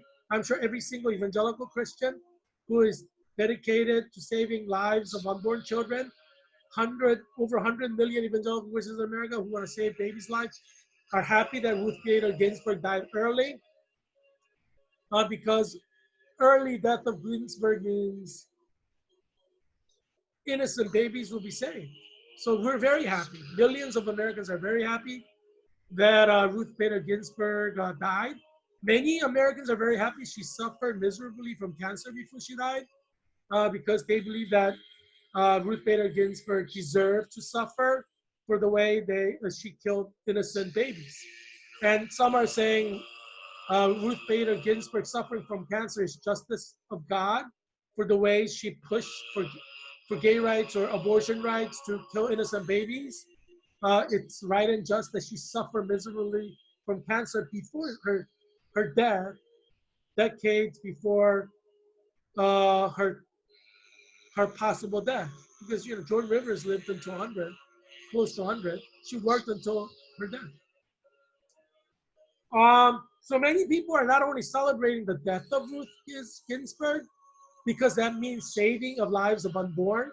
We're talking about millions of lives of unborn that could be saved because of Ruth Bader Ginsburg's early death. But some are very happy that she suffered cancer as a punishment from God because U.S. government did not punish her for sending those innocent babies to early death. But they're saying, well, God is just, God is fair. God has punished Ruth Ginsburg when the U.S. federal government failed to deliver justice against, social justice against Ginsburg for killing all those innocent babies or making it possible for killing of those innocent babies. So I understand where they're coming from.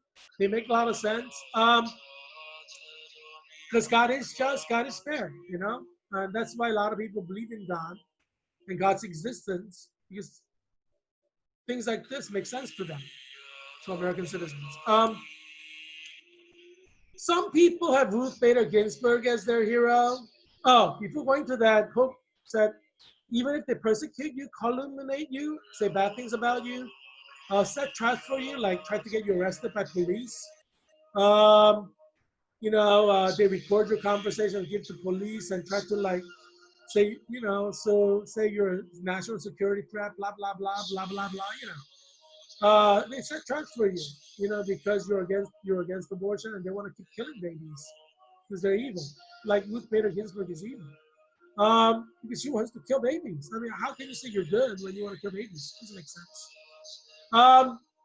So the Pope Francis has said, defend the unborn against abortion, even if they persecute you, calumniate you, set traps for you, take you to court, or kill you.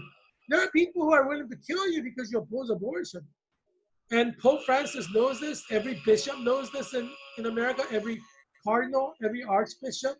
I'm sure Archbishop Washington, D.C. knows this. I'm sure the Bishop Burbridge of Arlington Diocese knows this. There are people who are willing to set traps for you to get you arrested by calling police on you with false accusations because you'll stand against abortion.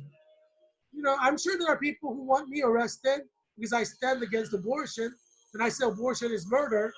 I stand with Pope Francis against abortion. So I'm sure there are evil people in Virginia's 8th district who want to kill babies through abortion, who may try to set traps for me. I understand that.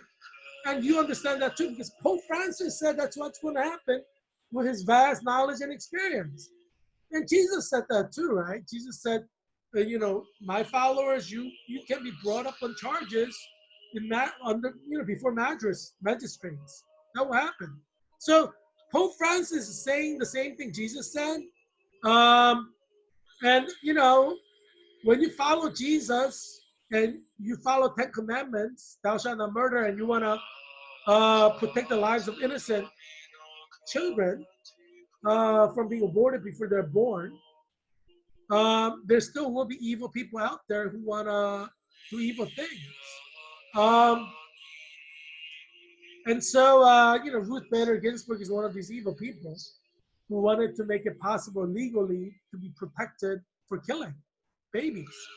So, the Pope understands that there are people in power positions like Ruth Bader Ginsburg who are going to use and abuse their power to do evil, right? So Ruth Bader Ginsburg is evil personified.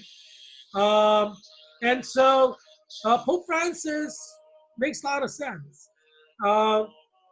So, there are people who want to get you arrested, and they may even call 911 with all these lies just to get you arrested because you're pro-life. So this can happen to me in Virginia's 8th District. This can happen to you. But Hope is saying you need to defend the unborn against abortion, even if there are evil people like Ruth Bader Ginsburg who want to throw you in jail for opposing abortion. I'm sure she did before she died. Want to throw people who are against abortion in jail if she had all the power. If she were king, she would have done that.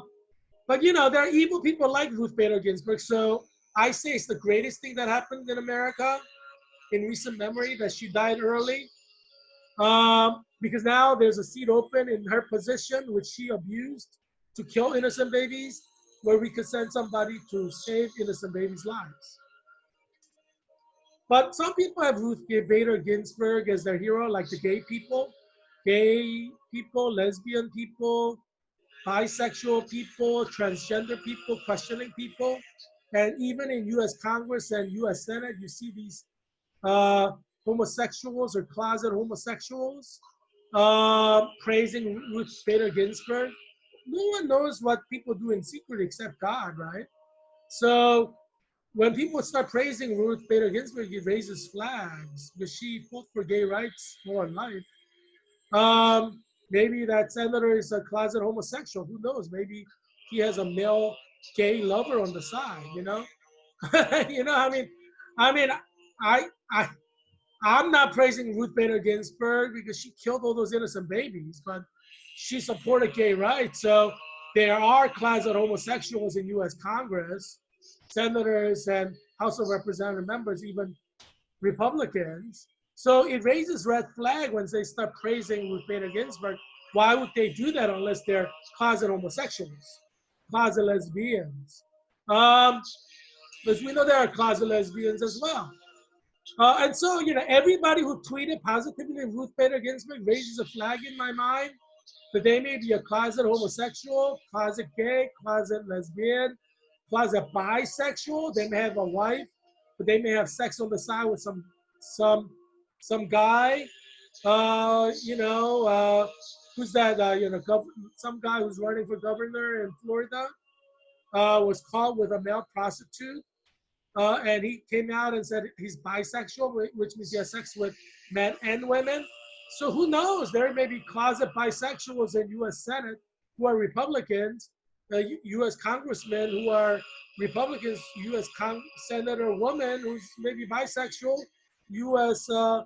House of Representative member who may be closet lesbian, closet bisexual. I don't know. God knows, because God sees everything in secret. But it does raise your red flags when some people start praising Ruth Bader Ginsburg.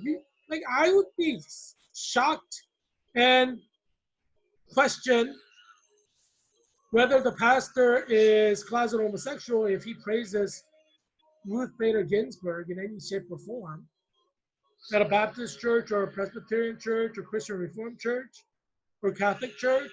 Like, if they praise Ruth Bader Ginsburg, I'll be like, are you like closet homosexual? Are you one of these priests who are abusing little boys secretly? I mean, raise serious red flags if your parish priest came out praising Ruth Bader Ginsburg in any shape or form. You should ask the question whether he's a closet homosexual, you know? Yeah, because there are wolves in sheep's clothing. So I would say any pastor who praises Ruth Bader Ginsburg in any shape or form tomorrow, you must raise the question, is he a closet homosexual? Is he a closet bisexual? He has a wife, but he's cheating on his wife with some gay male lover on the side. You gotta raise that question. I think it's required that you raise this question because Ruth Bader Ginsburg killed a lot of babies. There's absolutely no reason to praise her, right? I mean, you're gonna go around praising Charles Manson? Why don't you then? He had a lot of people followed them because he innocently he killed a lot of innocent people. He did a lot of bad things to innocent people. So why are you praising Ruth Bader Ginsburg, who killed a lot of innocent unborn children, by protecting murderers who want to commit abortion. Um, yeah, you should question whether your pastor is a closet homosexual if he praises Ruth Bader Ginsburg in any shape or form tomorrow than sermon. Yeah, I encourage you to raise the question. Um, and yeah, there's no reason why anybody should praise Ruth Bader Ginsburg unless he's like closet bisexual or closet homosexual. There's absolutely no reason. Um, because she's dedicating to abortion, killing babies. She's dedicated to gay marriage. And both of them are condemned by the Christian church. Both of them are condemned by the Bible. They're condemned by God. Romans chapter 1. So why would you ever praise Ruth Bader Ginsburg? It's strange, right? That should raise red flags. Because sometimes people forget who they are and they just blurt out things, right? The closet homosexuals, they blurt out things to say good things about Ruth Bader Ginsburg because they're closet homosexuals, so they're happy that Ruth Bader Ginsburg is pro-gay. That's how you know who's closet homosexual. People blurt out praises of pro-gay people. Yeah, I mean, true Christians don't praise Ruth Bader Ginsburg in any shape or form. I told you before, the head of the Christian Union, which is like head of InterVarsity Christian Fellowship in America, but in England, head of Christian Union in England, Roy Clements, Reverend Roy Clements of Eden Baptist Church, which is one of the most conservative Baptist churches in the United Kingdom, equivalent to like Reverend Jeffries Baptist Church in Texas. He came out to his church and said, "I'm homosexual. I've been having secret homosexual sex." Right? This is Roy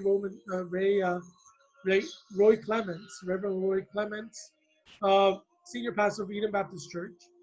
Apparently, he's been having gay sex with homosexuals who went to his church, was part of Christian Union, who was trying to get other people to become gay.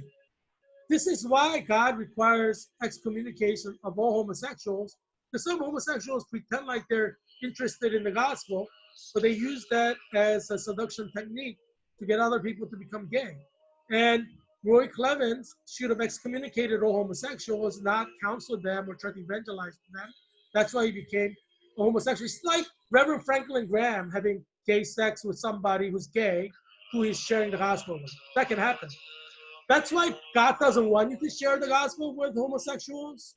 Roy Clements, I'm sure, did not start out counseling gay college students in his church by saying, "Oh, I want to be gay."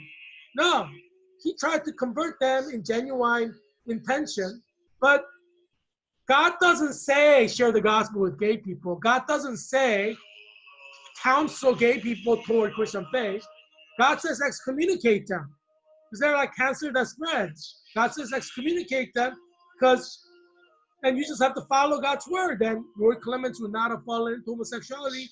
He lost his Christian salvation and he's going to go to hell. It can happen to anybody. It could happen to Reverend Franklin Graham. It could happen to John MacArthur. It could happen to John Piper. It could happen to Tim Keller. It could happen to Joel Osteen. It could happen to Reverend Jeffries in Texas. It could happen to everybody. That's why you excommunicate all homosexuals from your church, like the New Testament requires. Yeah, that's why you follow the rule. Don't go off script like Roy Clements, trying to counsel gay people in his church, like, "Oh, Jesus loves you. Jesus will forgive you." That's not what God wants you to do. And this is for Reverend Franklin Graham. This is for John Piper. This is for John MacArthur. This is specifically for Tim Keller. This is specifically for Joel Osteen. This is specifically for Potter House Pastor. This is specifically for Tony Evans. Do not share the gospel with gay people. God prevents it in Romans chapter 1 and throughout Pauline epistles. You're forbidden to share the gospel with gay people. They're supposed to be excommunicated from Christian fellowship, from every church setting, any Christian setting. Follow the script. Roy Clements is a good example of what happens to Christian pastors who don't follow the script. God abandons them. You lose your salvation for eternal damnation in hell. Don't be like Roy Clemens. He was the head of InterVarsity Christian Fellowship Christian Union in England. Head of it. Yeah. Nobody is so holy they will not fall if they go off script. So follow the Bible. The Bible is the word of God. You're not God. Don't oppose the Bible and make up things as you go. Got to follow the Bible. Romans chapter 1 is serious, right? So there are Ruth Bader Ginsburg followers who consider her as a hero because they're gay. They're closet homosexual, they're closet lesbian, they're open lesbian, open gay, they're closet bisexual, they're open bisexual. Yeah, you get my point. There are some people who have Satan or devil as their hero. In America, there are 1 million members of the Satanic Church, 1 million Satan worshipers. So obviously, there are people who worship Satan. Satan is their hero. For others, their angels are their heroes. And that's like more normal Christians, right? Angel Gabriel. But I mean, Satan was angel too, right? Lucifer. But he fell. Angels can fall. For some people, the babies are their heroes, right? Their own babies give them hope. Their own babies love them unconditionally, and so some parents think of their own children as their heroes. Some people see defund police as a hero, like burning police cars, setting traps for police officers to kill them. These are like liberal defund police Democrats. And as you know, I always tweet out against defund police. And I appreciate all the good work that police officers do. Obviously, you know, they need to follow the Bible, like all of us. That's important. Um, yeah, but so for others, you know, police officers are heroes. And today is Appreciation Day for police officers. So hopefully uh, you showed your appreciation to police officers as I'm doing on my show.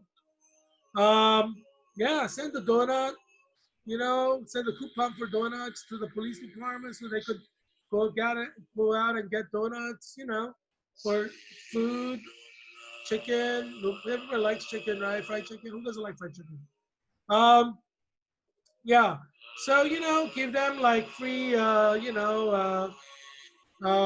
vouchers or gift certificates, you know, and show your appreciation for police officers in your neighborhood. Um, and you know, some people have Indians as their heroes. Some people have cowboys as their heroes. Um, you know, and that was not just in the United States in 1800s, right? There are even now people who consider cowboys as heroes. We have a lot of cowboy activity. You know, we have um, cowboy competitions, bull riding. You know, and these are great. I'm watching TV reruns of Heartland. I don't know if you have seen the TV reruns of Heartland, but it's great. I mean, you have like these horse shows. On the show itself, you have like these experts of trick riding, you know, trick horse riding. But it's amazing. I mean, you know, they show you trick riding done by some experts who are real experts of trick riding. And it's like, my gosh, I didn't even know that this thing existed because I grew up as a Philly city boy in Philadelphia, right? And I didn't know there were things like trick riding, where like somebody rides a horse and like they're like nearly falling off from the horse as the horse runs at full gallop. I was like, man, this is amazing. So I really like watching the TV show Heartland. You know, Heartland. And it's like a play on word because heart, it has a lot of different romances that happen in the story. Um, and Ty and Amy are like the protagonists. And the romance story is really lovely. So I think you enjoy watching the teenage romance by Ty and Amy. It goes through up and downs, and if you're a teenager, you can probably identify with the scenarios and the sentiments. It's a really nice romance story, like the two protagonists. And Amy takes care of horses. Her mother was a horse whisperer, and she basically become a horse whisperer and helps her horses with problems. So there's that dimension of horse helping troubled horses, which is kind of interesting because you learn so much about horses. And I like animals, but I didn't know horses had so many interesting dimensions. Just watching this show, I learned so much about horses and, different things that they do.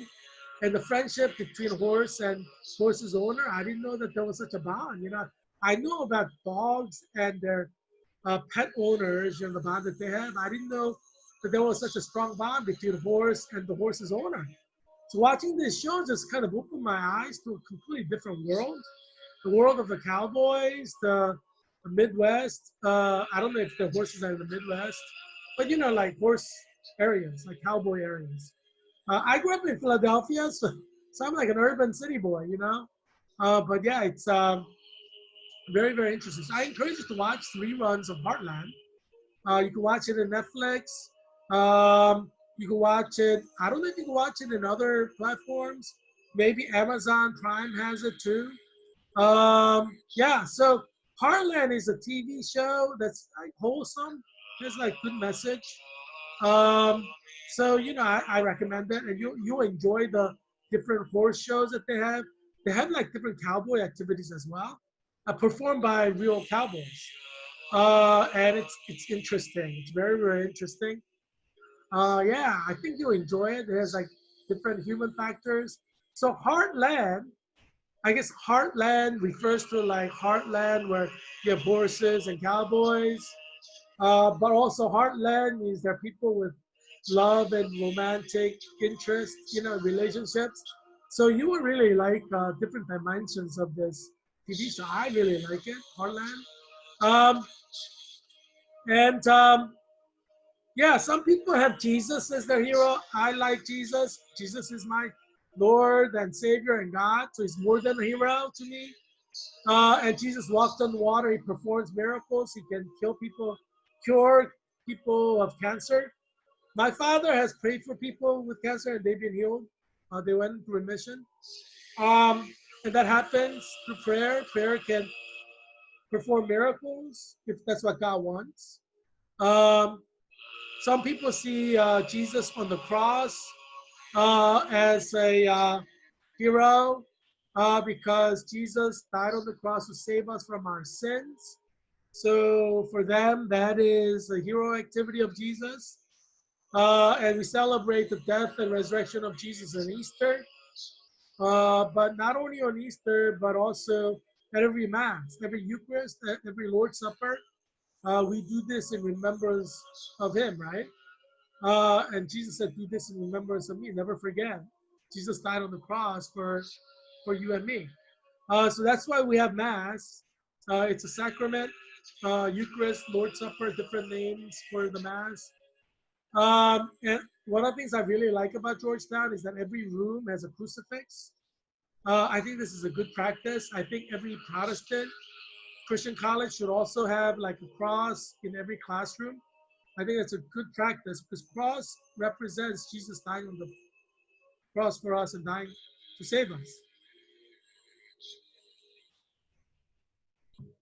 Many people have Kim Davis as their hero because she refused to support gay marriage and she went to prison for it. And she's my hero. In America, I don't have too many heroes, but she's definitely my hero. Uh, well, Stonewall Jackson, as you know, is my hero from Civil War, but he's dead. He's a historical figure. Stonewall Jackson is a Presbyterian uh, who loved Jesus, and his motto was, "I'm a soldier. How can I glorify God as a soldier? Because I want to glorify God in every aspect of my life." And Stonewall Jackson fought for the Confederacy. She is a Virginian, but he originally was a commander, like a general in the United States military force. And then he went to protect his family and his state, which is Virginia. He was trained at West Point, and he was a great Christian. And so Stonewall Jackson is one of my heroes in American history. And one of the things that I really appreciate about him is you need to glorify God in whatever you do, be the best that you can be. And he's a soldier, obviously. He's a general in the U.S. military first and then in the Confederate Army.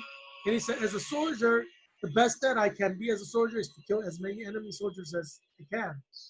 So he lived to glorify God, and for him, glorify God as a soldier is to kill as many Union soldiers because he was a Confederate general. So he's my hero because he understood the concept of glorifying God from your work.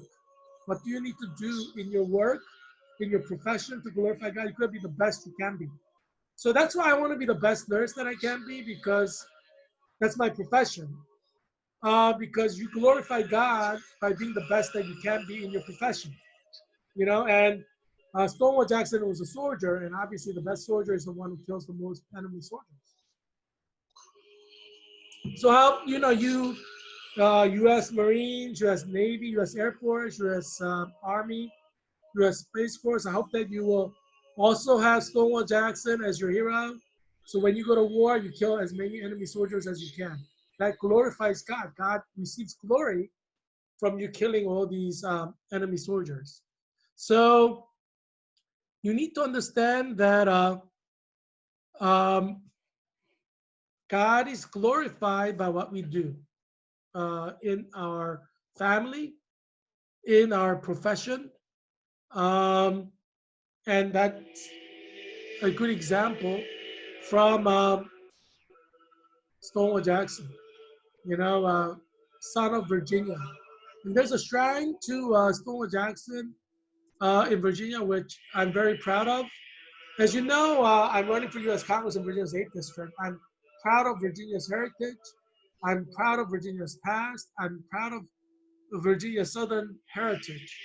And obviously, every Virginian who had ancestors in Civil War had ancestors who fought in the Confederate Army, and many have died. And everybody in Virginia during Reconstruction suffered. And so it's a very important part of Virginia's heritage. And I'm encouraging every Virginian to fly Confederate flag, either inside their home or outside, and teach their children about Confederacy and Southern heritage. Um, it's definitely something to be proud of. You have the right to be proud of your heritage. Don't let anybody take that away from you. That is your God-given right, and that is your right as a U.S. citizen, protected under First Amendment. Yeah, so fight for your right. Um, some people have philosophers and intellectuals as their heroes, and so you have Aristotle, who's a philosopher, and some people revere him as a hero, and they follow what he says, some to the letter, because he's a hero to them. And so he said, learning is not child's play.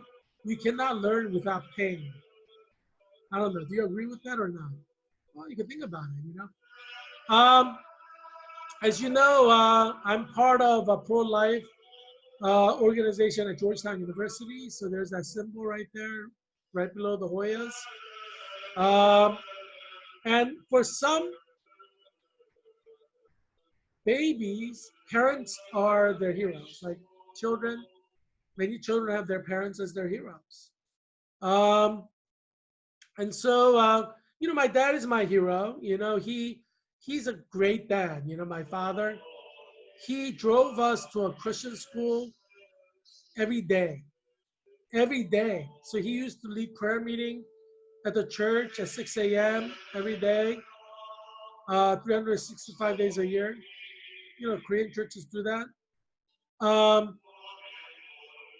and then he would drive us to our school, drop us off, and then he'll go with my mother to visit church members in their work, to pray for them, pray for their business, to hear their problems. Because, Korean immigrants are immigrants, so they work from 7 a.m. to 7 p.m. Some of them open up their shop earlier, like Elder Lee, he had a fruit and vegetable place.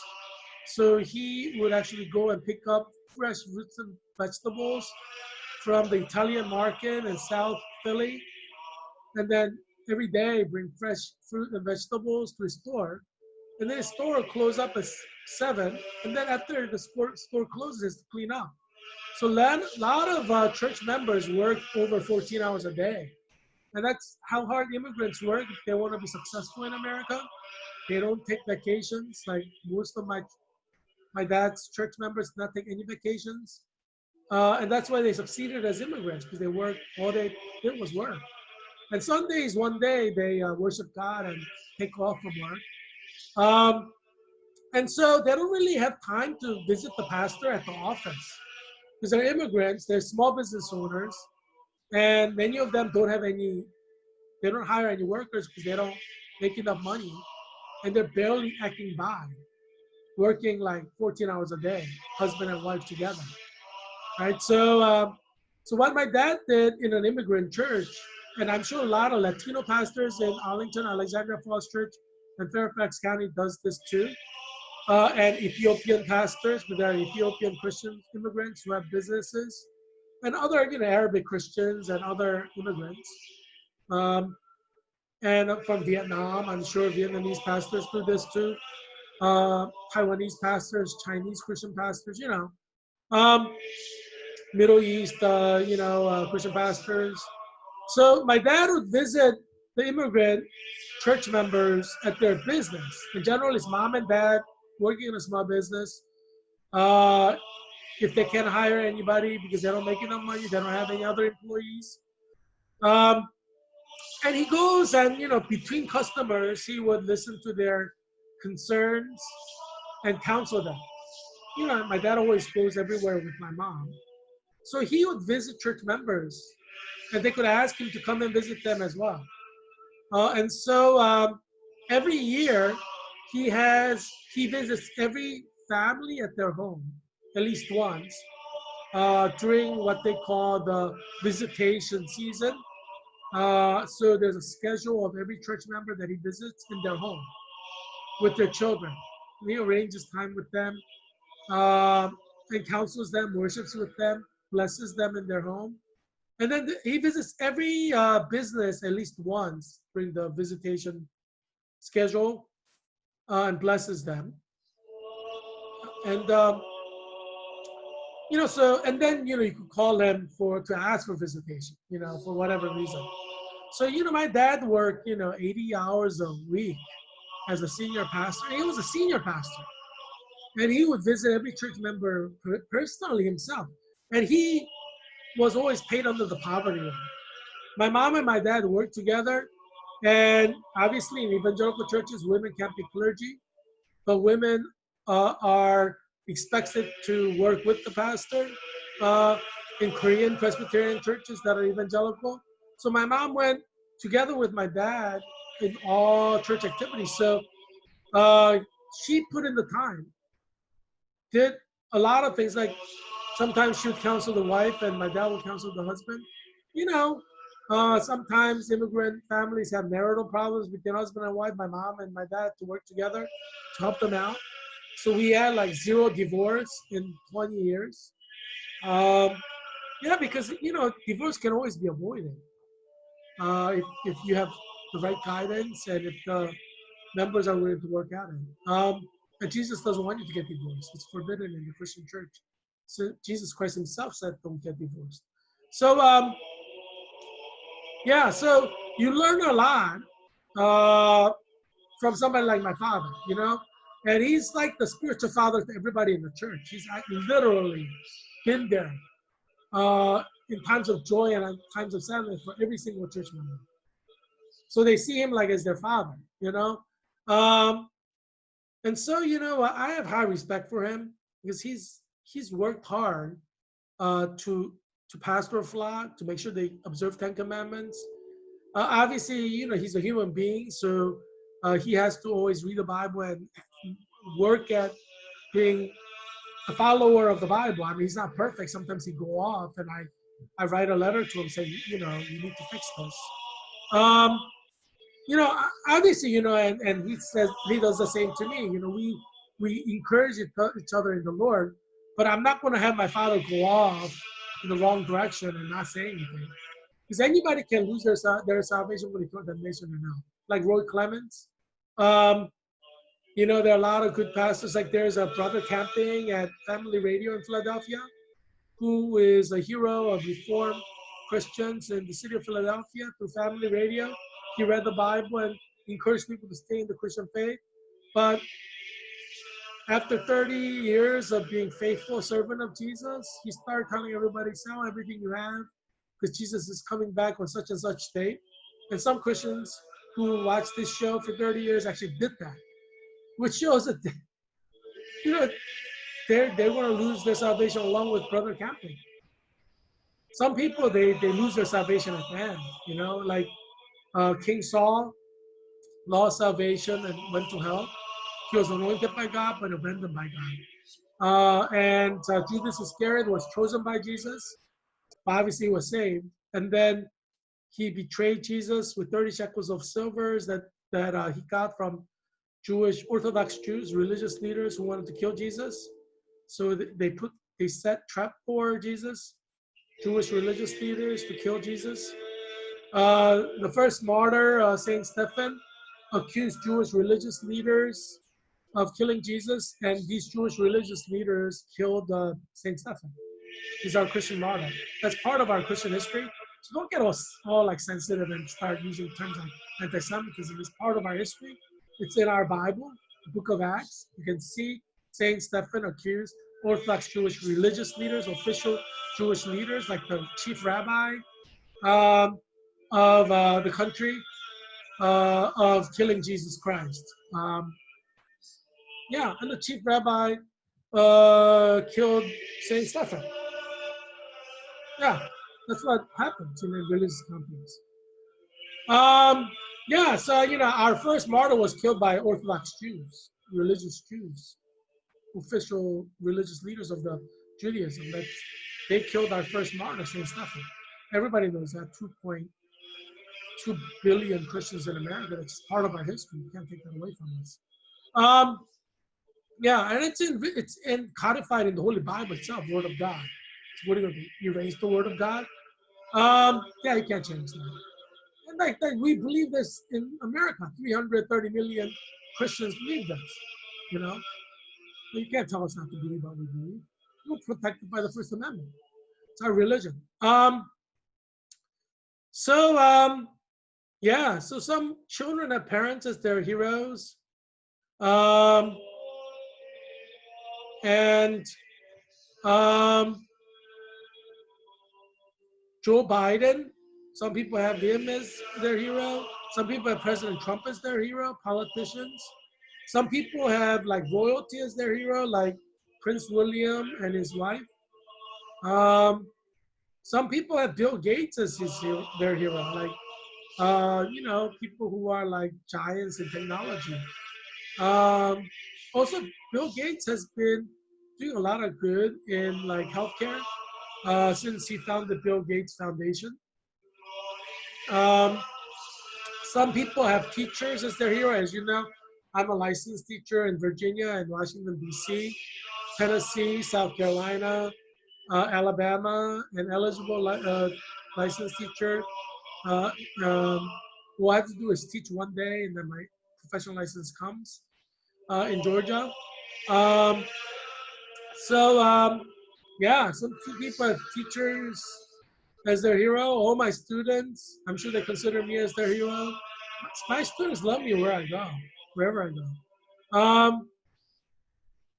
Some people have, you know, Copernic as their hero because he bowed down to Jesus for mercy upon the African Americans. Um, you know, kneeling in prayer is always good. You kneel to Jesus to pray for his protection, his guidance, his blessing. You know, kneeling for prayer is good. Um, Now, some people have nurses as their heroes. As you know, I'm a nurse, RN nurse. I have an RN license in District of Columbia.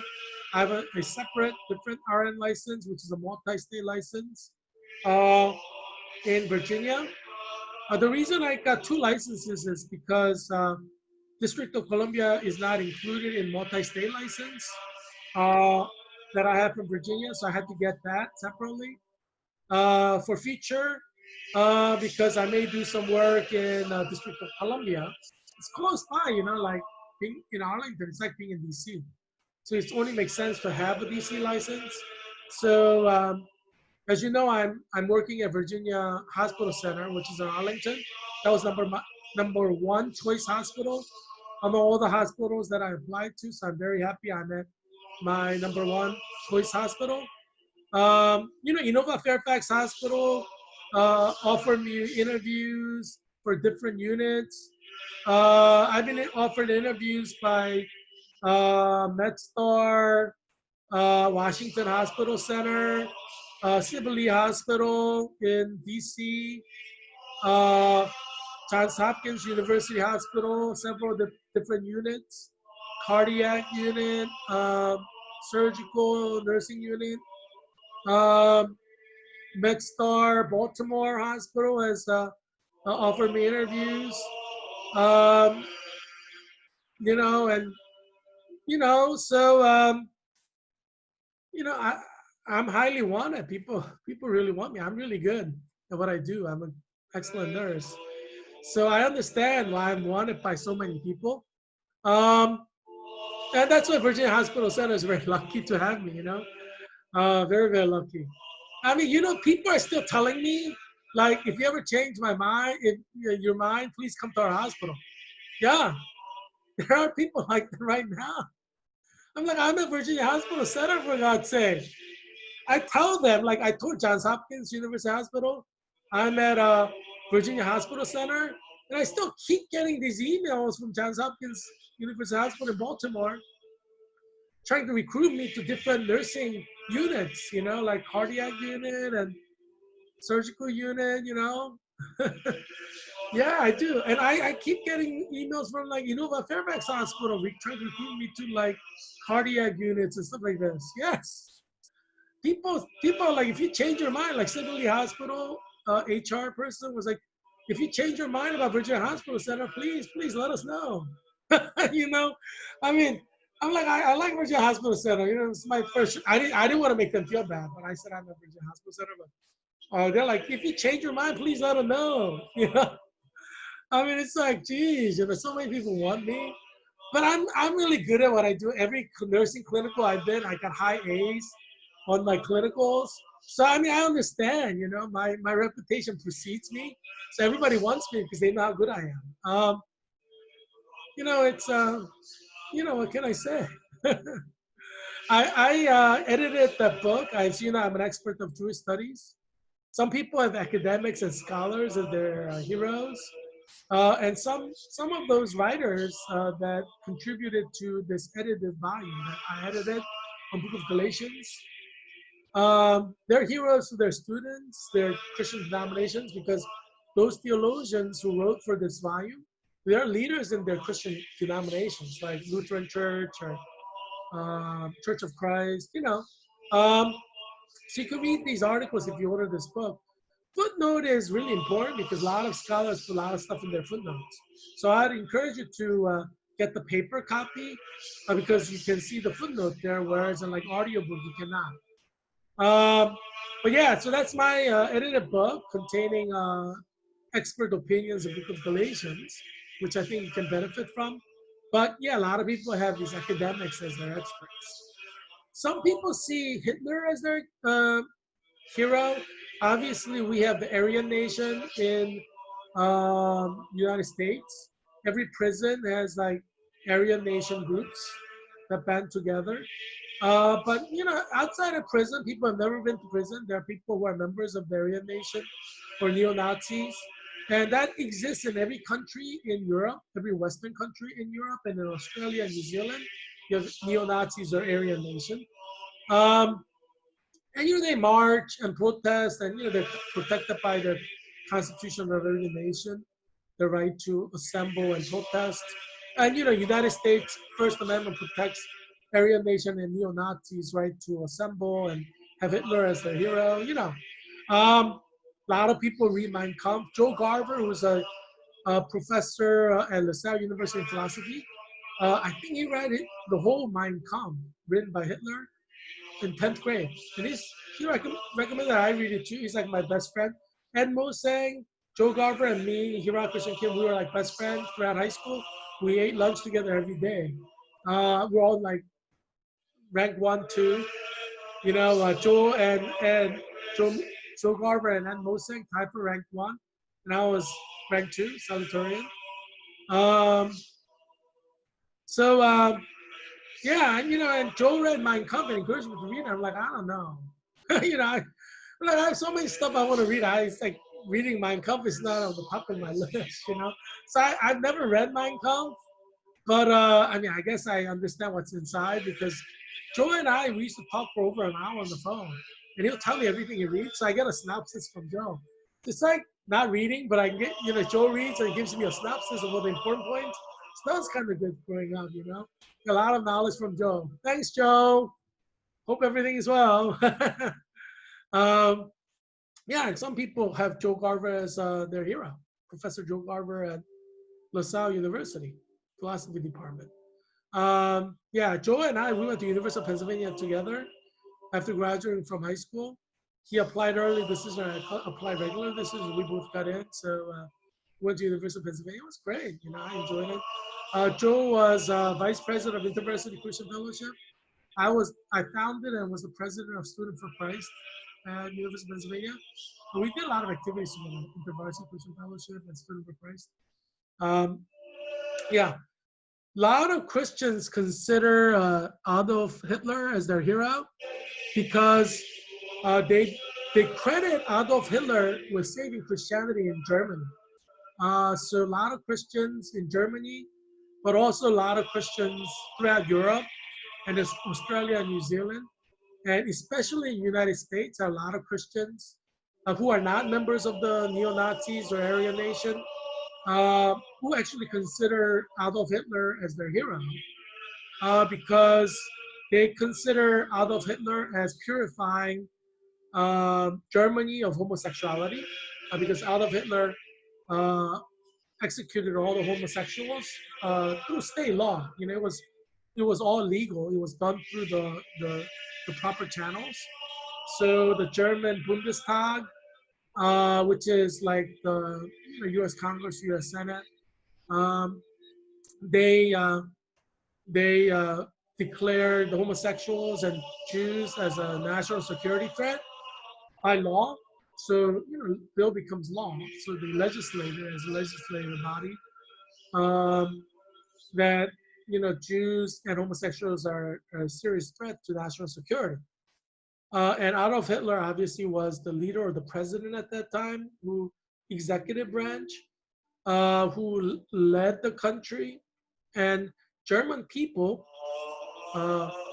Deutsches Volk, followed Hitler. And you've probably seen a lot of documentary films that show how German people were loyal to Hitler. Although Hitler is from Austria, so he's not really German per se. He doesn't have like blonde hair, blue eye, like Aryan look. So it's ironic that all these Germans followed him with the value of Aryan nation when Adolf Hitler doesn't look Aryan, really. He wasn't tall, right? I mean, he was 1/8 Jewish, so it was kind of interesting, But I mean, there's a debate about Jews being a religion or nation, and many people believe being a Jew is a religion. Like Ivanka Trump is not racially Jewish. She converted to Judaism. She's religiously Jewish. You see, so a lot of people convert to Judaism for whatever reason, to get married to a rich guy or whatever, Um, and so although Adolf Hitler is 1/8 Jewish, like his grandmother was Jewish, people consider that like religiously Jewish, not racially Jewish. Although interestingly enough, Hitler's theory about Jews is that it's a race, right? Not religion, really, right? So they talk about Reinheit, purity, um, and so Jews in Germany were killed. In fact, Jews all over Europe were killed because, ironically, Theodor Herzl, the father of modern state of Israel, emphasized Jewish people as ethnic or racial, right? So, in a sense, people who emphasize that Jews are a race or an ethnic group set up Europe to use their own words against them in the Holocaust. If the Zionist movement in 1880s, led by Theodor Herzl in Europe, he was very secular, he didn't circumcise his children, he didn't believe in God, or religious Zionists of Russia like Ahad Ha'am, if they did not emphasize that Jews are a race or an ethnic group, Holocaust probably would not have happened because there would not have been a foundation to build on to do ethnic cleansing, right? If they just said it's just our religion, Hitler would not have been able to kill all the Jews off, most likely. But because Jews themselves, through the Zionist movement, the first Zionist Congress was in 1880s, start emphasizing that Jews are a race, are an ethnic group, that in fact they're a nation. And they've worked very hard for decades, from 1880s, and the Jewish state of Israel was eventually founded. But because they were emphasizing this throughout the World Jewish Congress in different places in Europe, like in Basel, Switzerland, because they were emphasizing this and journalists report on stuff, right? So non-Jews started reading about it, learning about the Zionist movement, and their emphasis that Jews are a race or a nation, and so that kind of made non-Jews feel threatened. And when people feel threatened, they react, right? So some say the trigger for the Holocaust uh, came from the Zionist movement in Europe, because non-Jews in Europe felt threatened by pro-Jewish activities in Europe. They felt threatened because whenever it's like jealousy or power struggle. Um, People understand that everybody cannot have power, everybody cannot have wealth, everybody cannot have a job. So they understand that there's limited resources that people are competing for. And so people feel threatened generally uh, when they think that there are limited resources, and that's happening in COVID-19 America, obviously, because people are losing their jobs and there aren't enough jobs to go around. People feel very threatened. Um, so in economic hardships, people feel threatened, and some things raises alarms. So in 1918 Germany, there was extreme poverty, um, especially after World War One ended. There was a lot of poverty, more so than before World War One. And World War One started because of poverty. And so people were feeling scared about not having a job, not being evicted from their homes or apartments, not being able to pay for food for their children. So it's like COVID-19 America. People are just feeling afraid. And then when Jews start saying, we Jews are important, we Jews matter, there's anti-Semitism everywhere. Obviously, Jews thought that would help the Jews to say there's an anti-Semitism everywhere, anti-Semitism is evil, right? Because that's what Zionists went around saying. There's anti-Semitism everywhere. Anti-Semitism is evil. We must destroy anti-Semitism. It's discrimination. It's racism. It's the same all the time. Nothing changes in history. Because American Jews are saying the same thing that German Jews were saying in like 1800s. But because people went through extreme poverty and national crisis like what we're experiencing in COVID-19 America, in 1918 Germany, people started to become personally offended. So in 1880, it was an ideology that was kind of within Jewish communities, right? Zionism, World Zionist Congress. So Jews gather from all over the world. It was like a Jewish thing. People are like, hey, it's interesting, but hey, people didn't really care that much. But once Europe began to plunge into poverty and crisis in 1900s, before, during, and after Civil War, especially not Civil War, World War One, Germans started to see Jews as a threat because number one, they're like anti-Semitism is evil, and they start pointing fingers. So Germans are like, wait a minute, we're not Jewish. When Jews say anti-Semitism is evil, they're pointing fingers at us. And under normal circumstances and time of wealth, they would not have. They would have just kind of maybe gotten upset, but they would have brushed it off. It wouldn't be such an important factor, personally and socially. But in economic hardship, in national crisis, like in COVID-19 America, people become personally vested in something like that.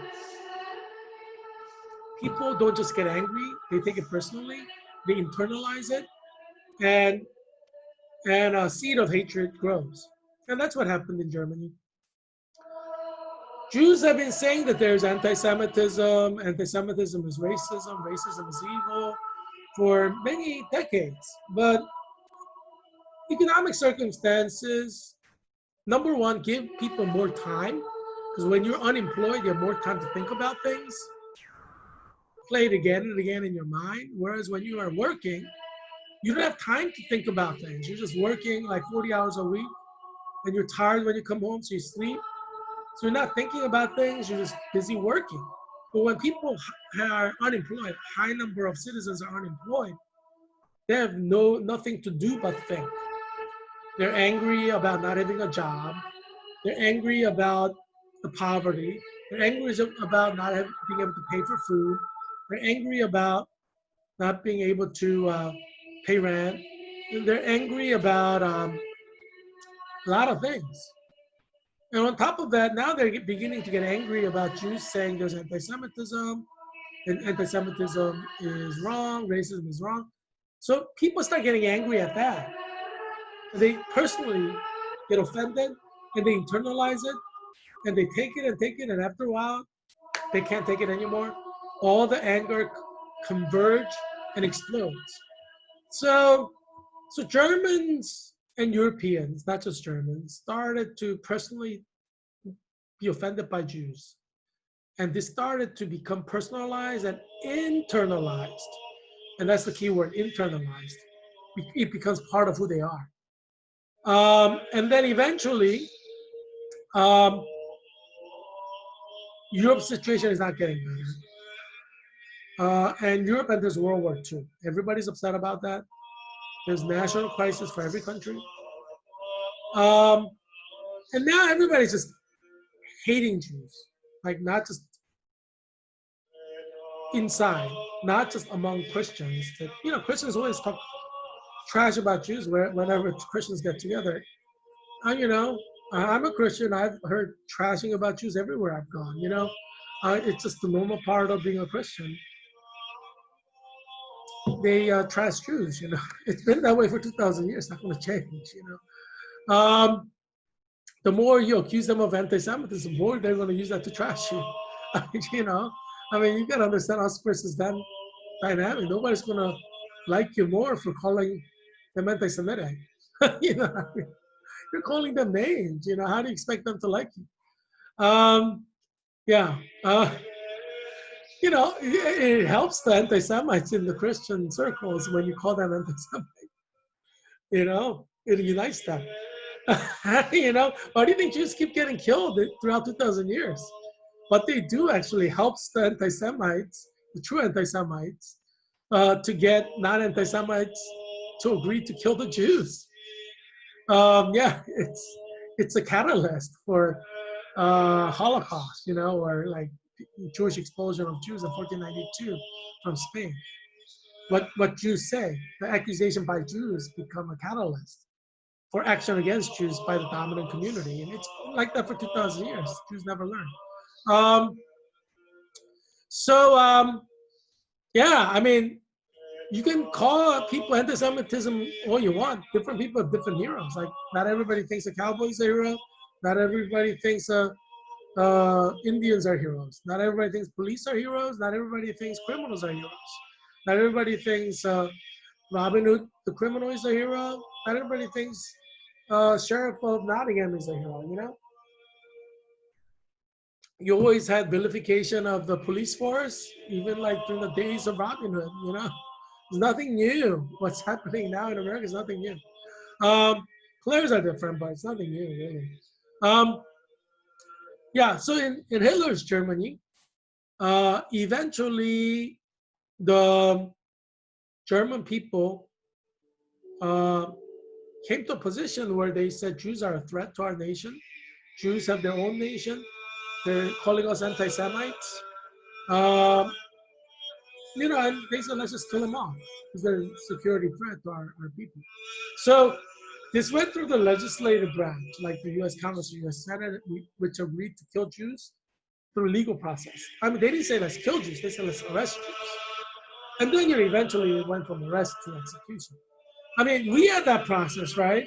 We arrested all the Japanese citizens, Japanese Americans, who are U.S. citizens, who were born for generations in USA, put them in concentration camps. Well, we didn't get to the point where we killed them, but we could have. If the war with Japan dragged on, we probably would have killed all the Japanese in concentration camp, like through like a gas chamber or whatever. But war with Japan ended really soon after Japanese people were put into concentration camp. That's why we didn't have the gas chamber. But we probably would have if World War II against Japan dragged on for 2, 3 years.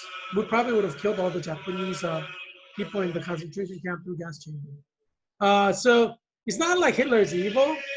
I mean, they made a decision to arrest all the Jews the way United States under the Democrats, Roosevelt, made a decision to arrest all the Japanese during time of war. There's nothing qualitatively different in the action by Hitler and Nazi Germany and Roosevelt and Democratic America during World War II. They did exactly the same thing. The difference is World War II in Germany dragged on after Jews were put into concentration camps. And they didn't want to spend money feeding them in time of poverty. So they used the gas chamber, which was the most humane way of executing someone. Because you die, you know, being gassed to death. You know, you don't feel pain, really. So it's not like being electrocuted to death, right? Um, so yeah, and you know, as I said, in America, if World War II against Japan dragged on, Japanese Americans in concentration camps probably would have been gassed to death, and American people would not have objected to it, you know, in time of war. But so the nuclear bomb, atom bomb in Hiroshima and Nagasaki, it's probably the best thing that happened to Japanese Americans. It probably averted gas chamber death for all Japanese who are in concentration camps. Because you think the United States would have spent millions of dollars feeding Japanese in concentration camps if the war dragged on years and years and years? I mean, do you think that's what would happen? Think about it, you know? Um, yeah, I'm just being rational and logical here and understanding cause and effect, causality. You know,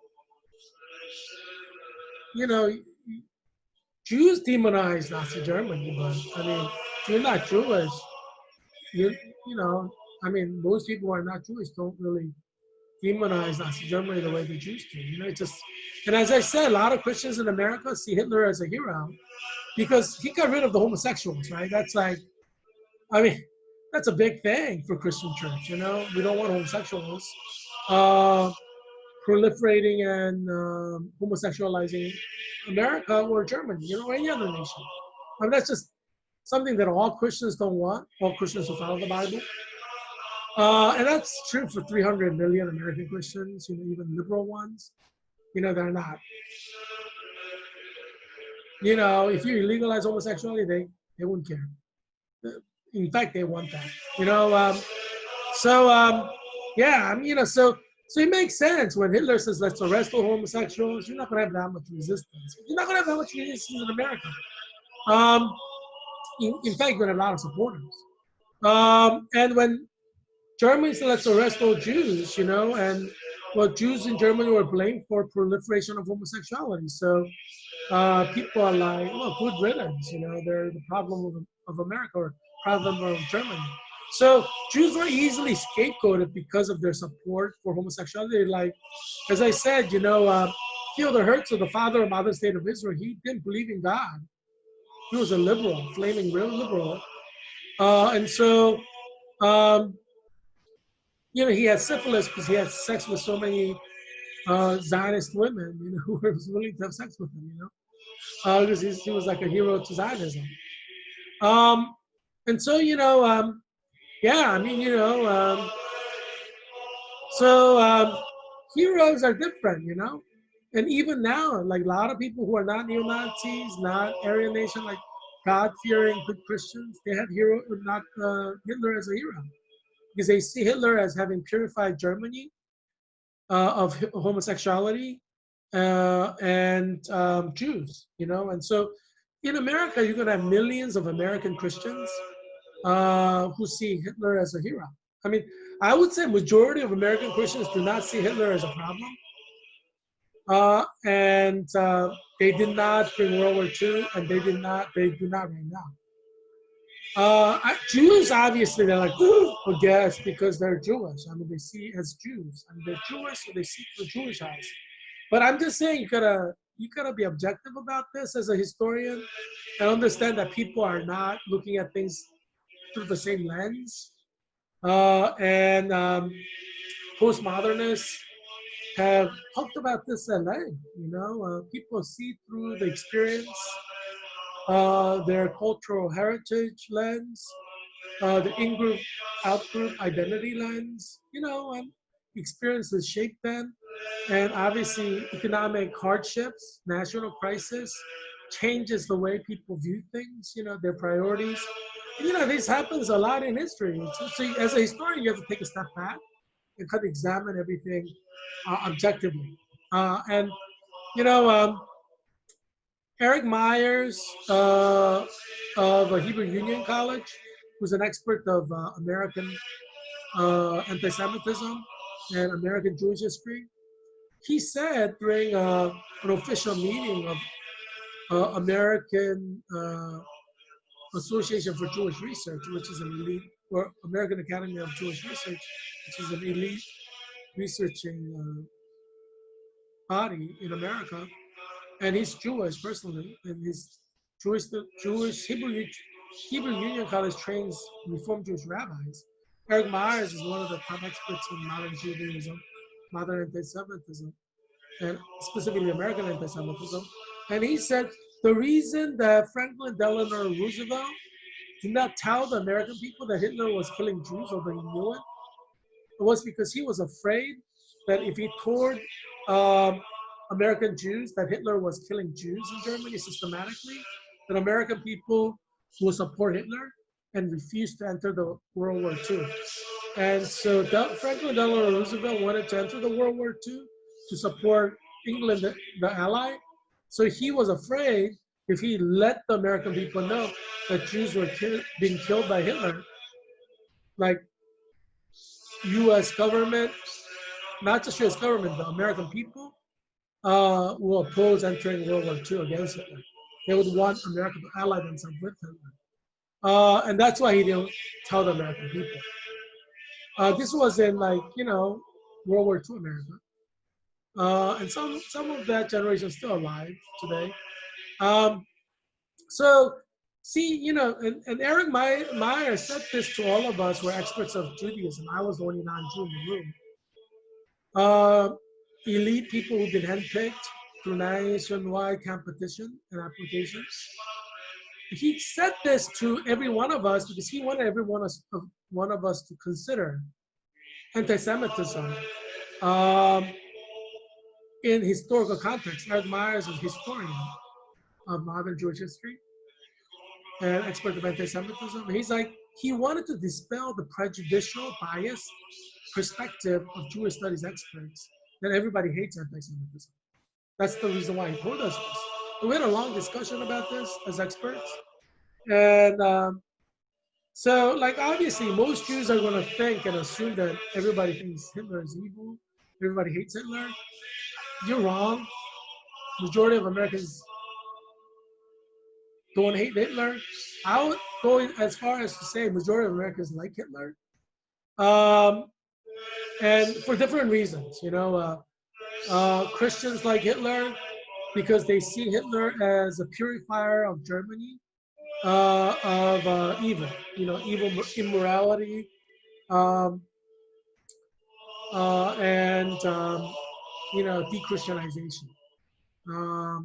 So many credit Hitler of re-Christianizing Germany after a period of rampant secularization during the Enlightenment. And so a lot of Christians in America see Hitler as a hero. And you're not going to get rid of that because people study history and they know what Hitler did, right? And obviously Jews say what Hitler did is evil, that Hitler should not have killed Jews and homosexuals. But there are a lot of people in America who say, well, what Hitler did is good. He killed all the homosexuals by using official channels, which is, bill becoming passed as law.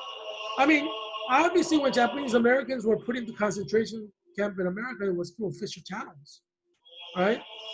Everything was done legally. It wasn't done illegally. In the same way, when Hitler threw 100% of the Jews in Germany who didn't convert to Christianity um, into prison, into concentration camp, he did it legally, So qualitatively, what Theodore or Franklin Delano Roosevelt did, there's nothing different. Both are, same. Um, as I said, if World War II against Japan dragged on, Theodore Delano Roosevelt would have probably had all the Jews executed, or all the Japanese people executed. Or maybe not him personally, but maybe the Senate, the U.S. Congress, or the American people. Eventually that's what they would have done if the war dragged on and on and on. And a lot of lives were lost. And if Japan kept bombing Pearl Harbor and Los Angeles, San Francisco, but we didn't get to that level because we dropped a bomb in Hiroshima and Nagasaki and everything more. So obviously, part of that is speculative. But I mean, if you're gonna go as far as to round up everyone and put them in concentration camp, it's only one step away from executing them in the gas chamber. So obviously, the time did not drag on, so we don't have anything after that. But yeah, it's highly likely. So different people have different heroes, and it's hard to see when you are in your own camp. As you know, I'm Korean American, and for 35 years, Korean Americans suffered Japanese colonization, 1905 to 1945. Well, actually, 1910. 1905 is when Japan general killed our queen. After South Korea, or there was only one Korea, North and South, there was only one Korea in 1905. After Korea made a peace agreement with Japan, 5 years, so 5 years later, they acted in treachery and we became a colony of Japan.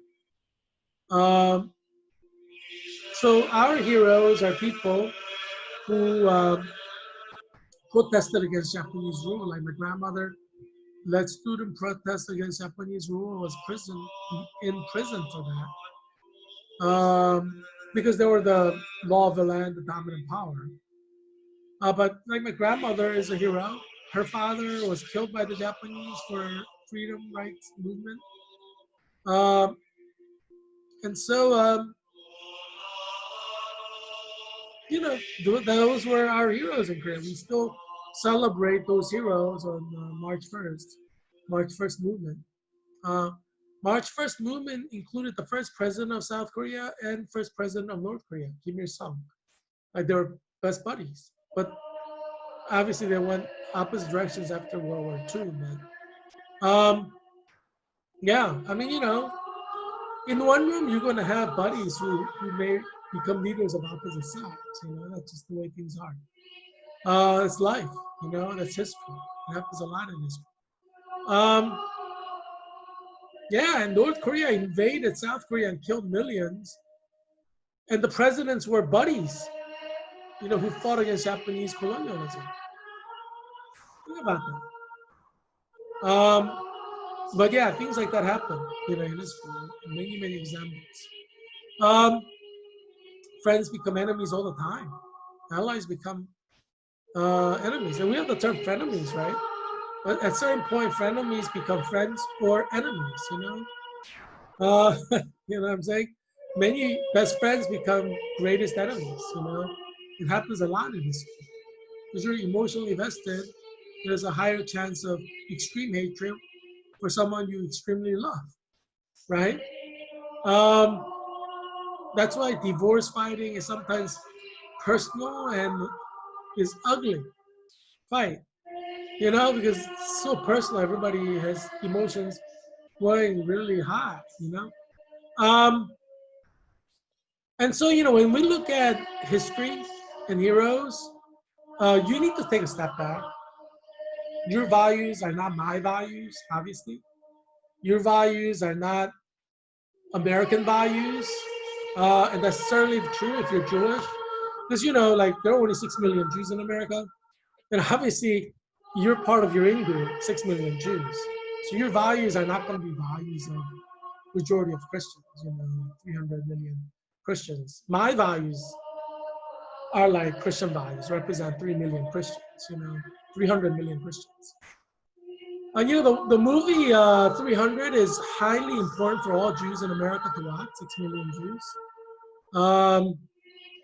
Numbers matter. It doesn't matter how smart you are, how wealthy you are, how powerful you are, numbers matter.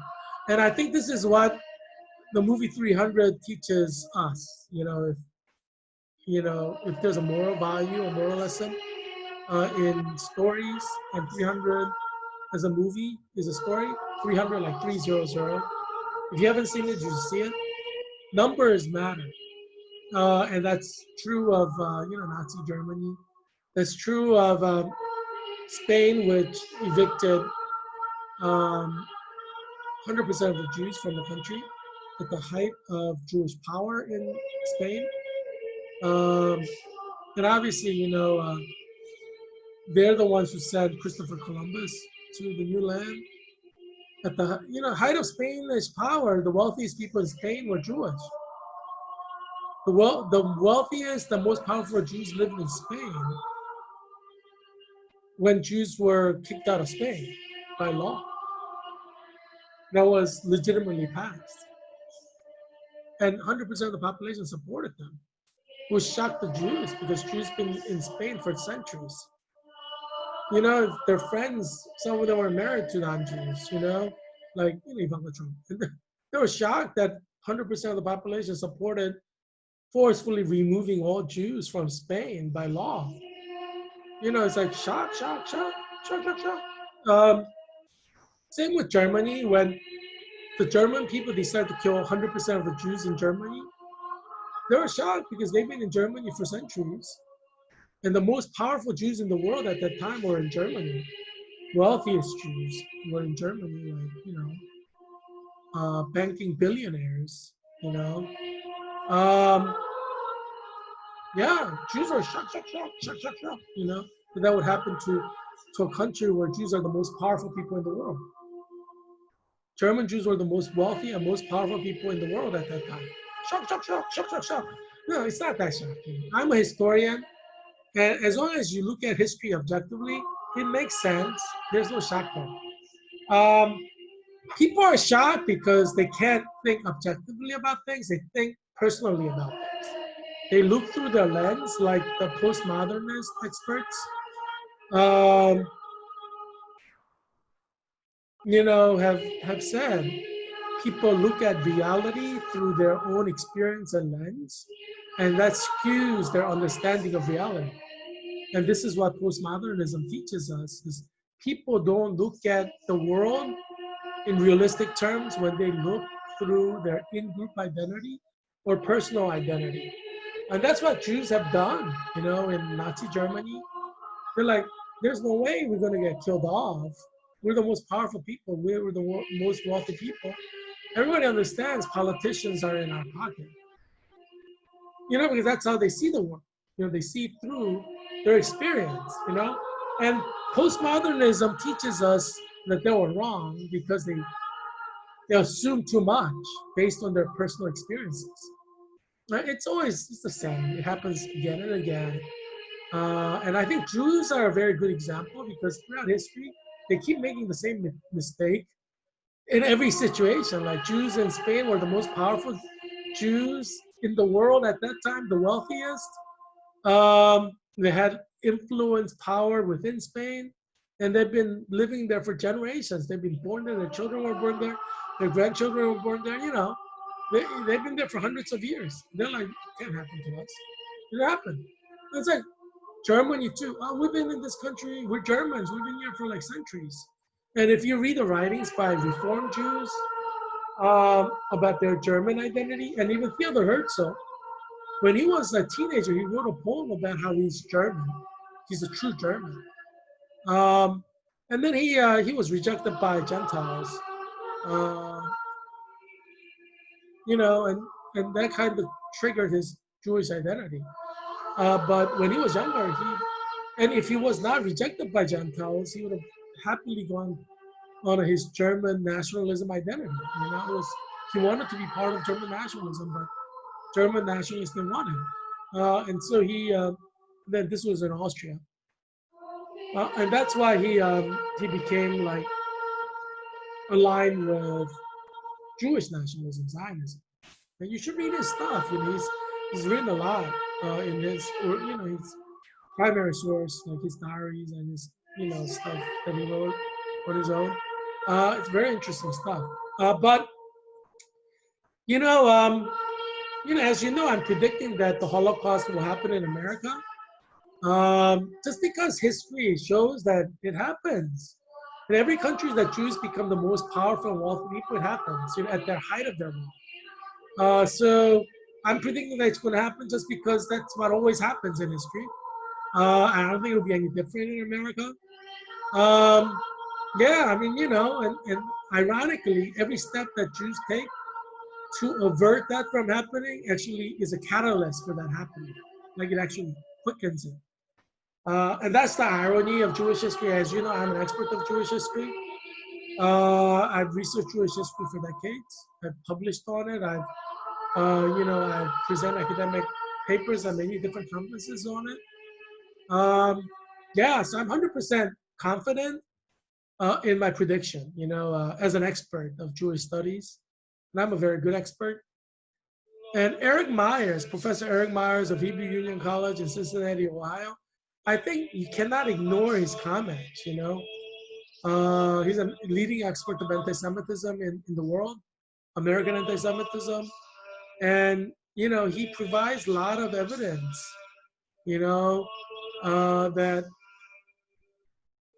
that Americans in World War II era supported Hitler killing Jews. So they didn't really, know that this was happening because Theodore or Franklin Roosevelt hid it from them. But had they known, they would have supported Germany more. That's what Theodore Roosevelt thought. That's what many people thought. That's what Eric Myers thought as well. But that's what would have happened. So he agrees that with Franklin Delano Roosevelt, that he kept it silent, And many experts of Jewish history agree. Had he talked about Jews being persecuted and killed in Germany by Hitler in the gas chamber, they just thought they were in concentration camps, a lot of people. They didn't know that they were actually being killed. Had they known that, they would have actually supported Germany, Nazi Germany, Americans, majority of Americans. It's like how many Americans do you see today who condemn Hiroshima and Nagasaki atomic bomb attack? You know what I mean? I dare you to find more than 30 million Americans who condemn that. You're only going to find a few oddballs, liberal progressives teaching in liberal universities who condemn it. But I mean, we're talking about normal, ordinary Americans. They're happy that we dropped an atom bomb and Hiroshima and Nagasaki, ending the World War II, averting many American deaths. I mean, that's going to be like 95% of Americans. So you see how people see things differently. Liberal progressives don't understand how normal Americans think. They're not normal. Liberal progressives. By definition, they're like less than 0.01% of the population. They're abnormal. Yeah, so that's why they don't understand America for Americans.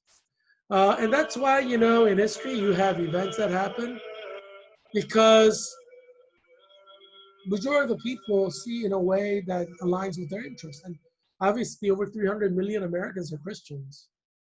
And, we read the Bible, we believe in the New Testament, we believe in what Jesus said in the New Testament, we believe in the book of Acts, we believe in what St. Stephen said, because they're our heroes in our religion. So we believe what they say. You know what I'm saying? You can't escape that. It's just, you know, people have their own value systems, and sometimes value systems clash. What are you gonna do?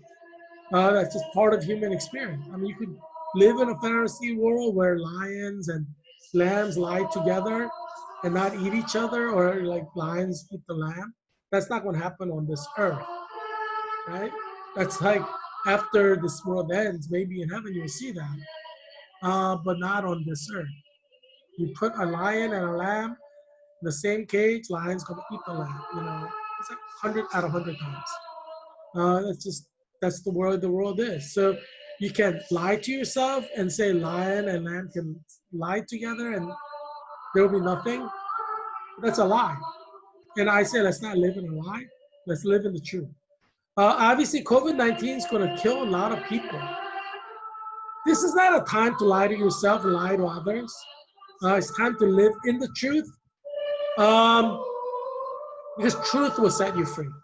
Only truth will set you free. So I don't believe the liberal media that tries to create a fake world, because you have to live in the real world to survive in the real world. Fakeness. You live in the fake world, you're not going to survive in the real world. As you know, I created this show, COVID-19 Update by Heerak, daily show, in order to help you and your family and your children survive COVID-19. So tune in every day, because I'll bring you information that you need, insights that you need to survive COVID-19 and everything that happened in COVID-19 America. I look forward to seeing you tomorrow. I hope you have a good day at church tomorrow, worshiping Jesus Christ. See you tomorrow. Bye.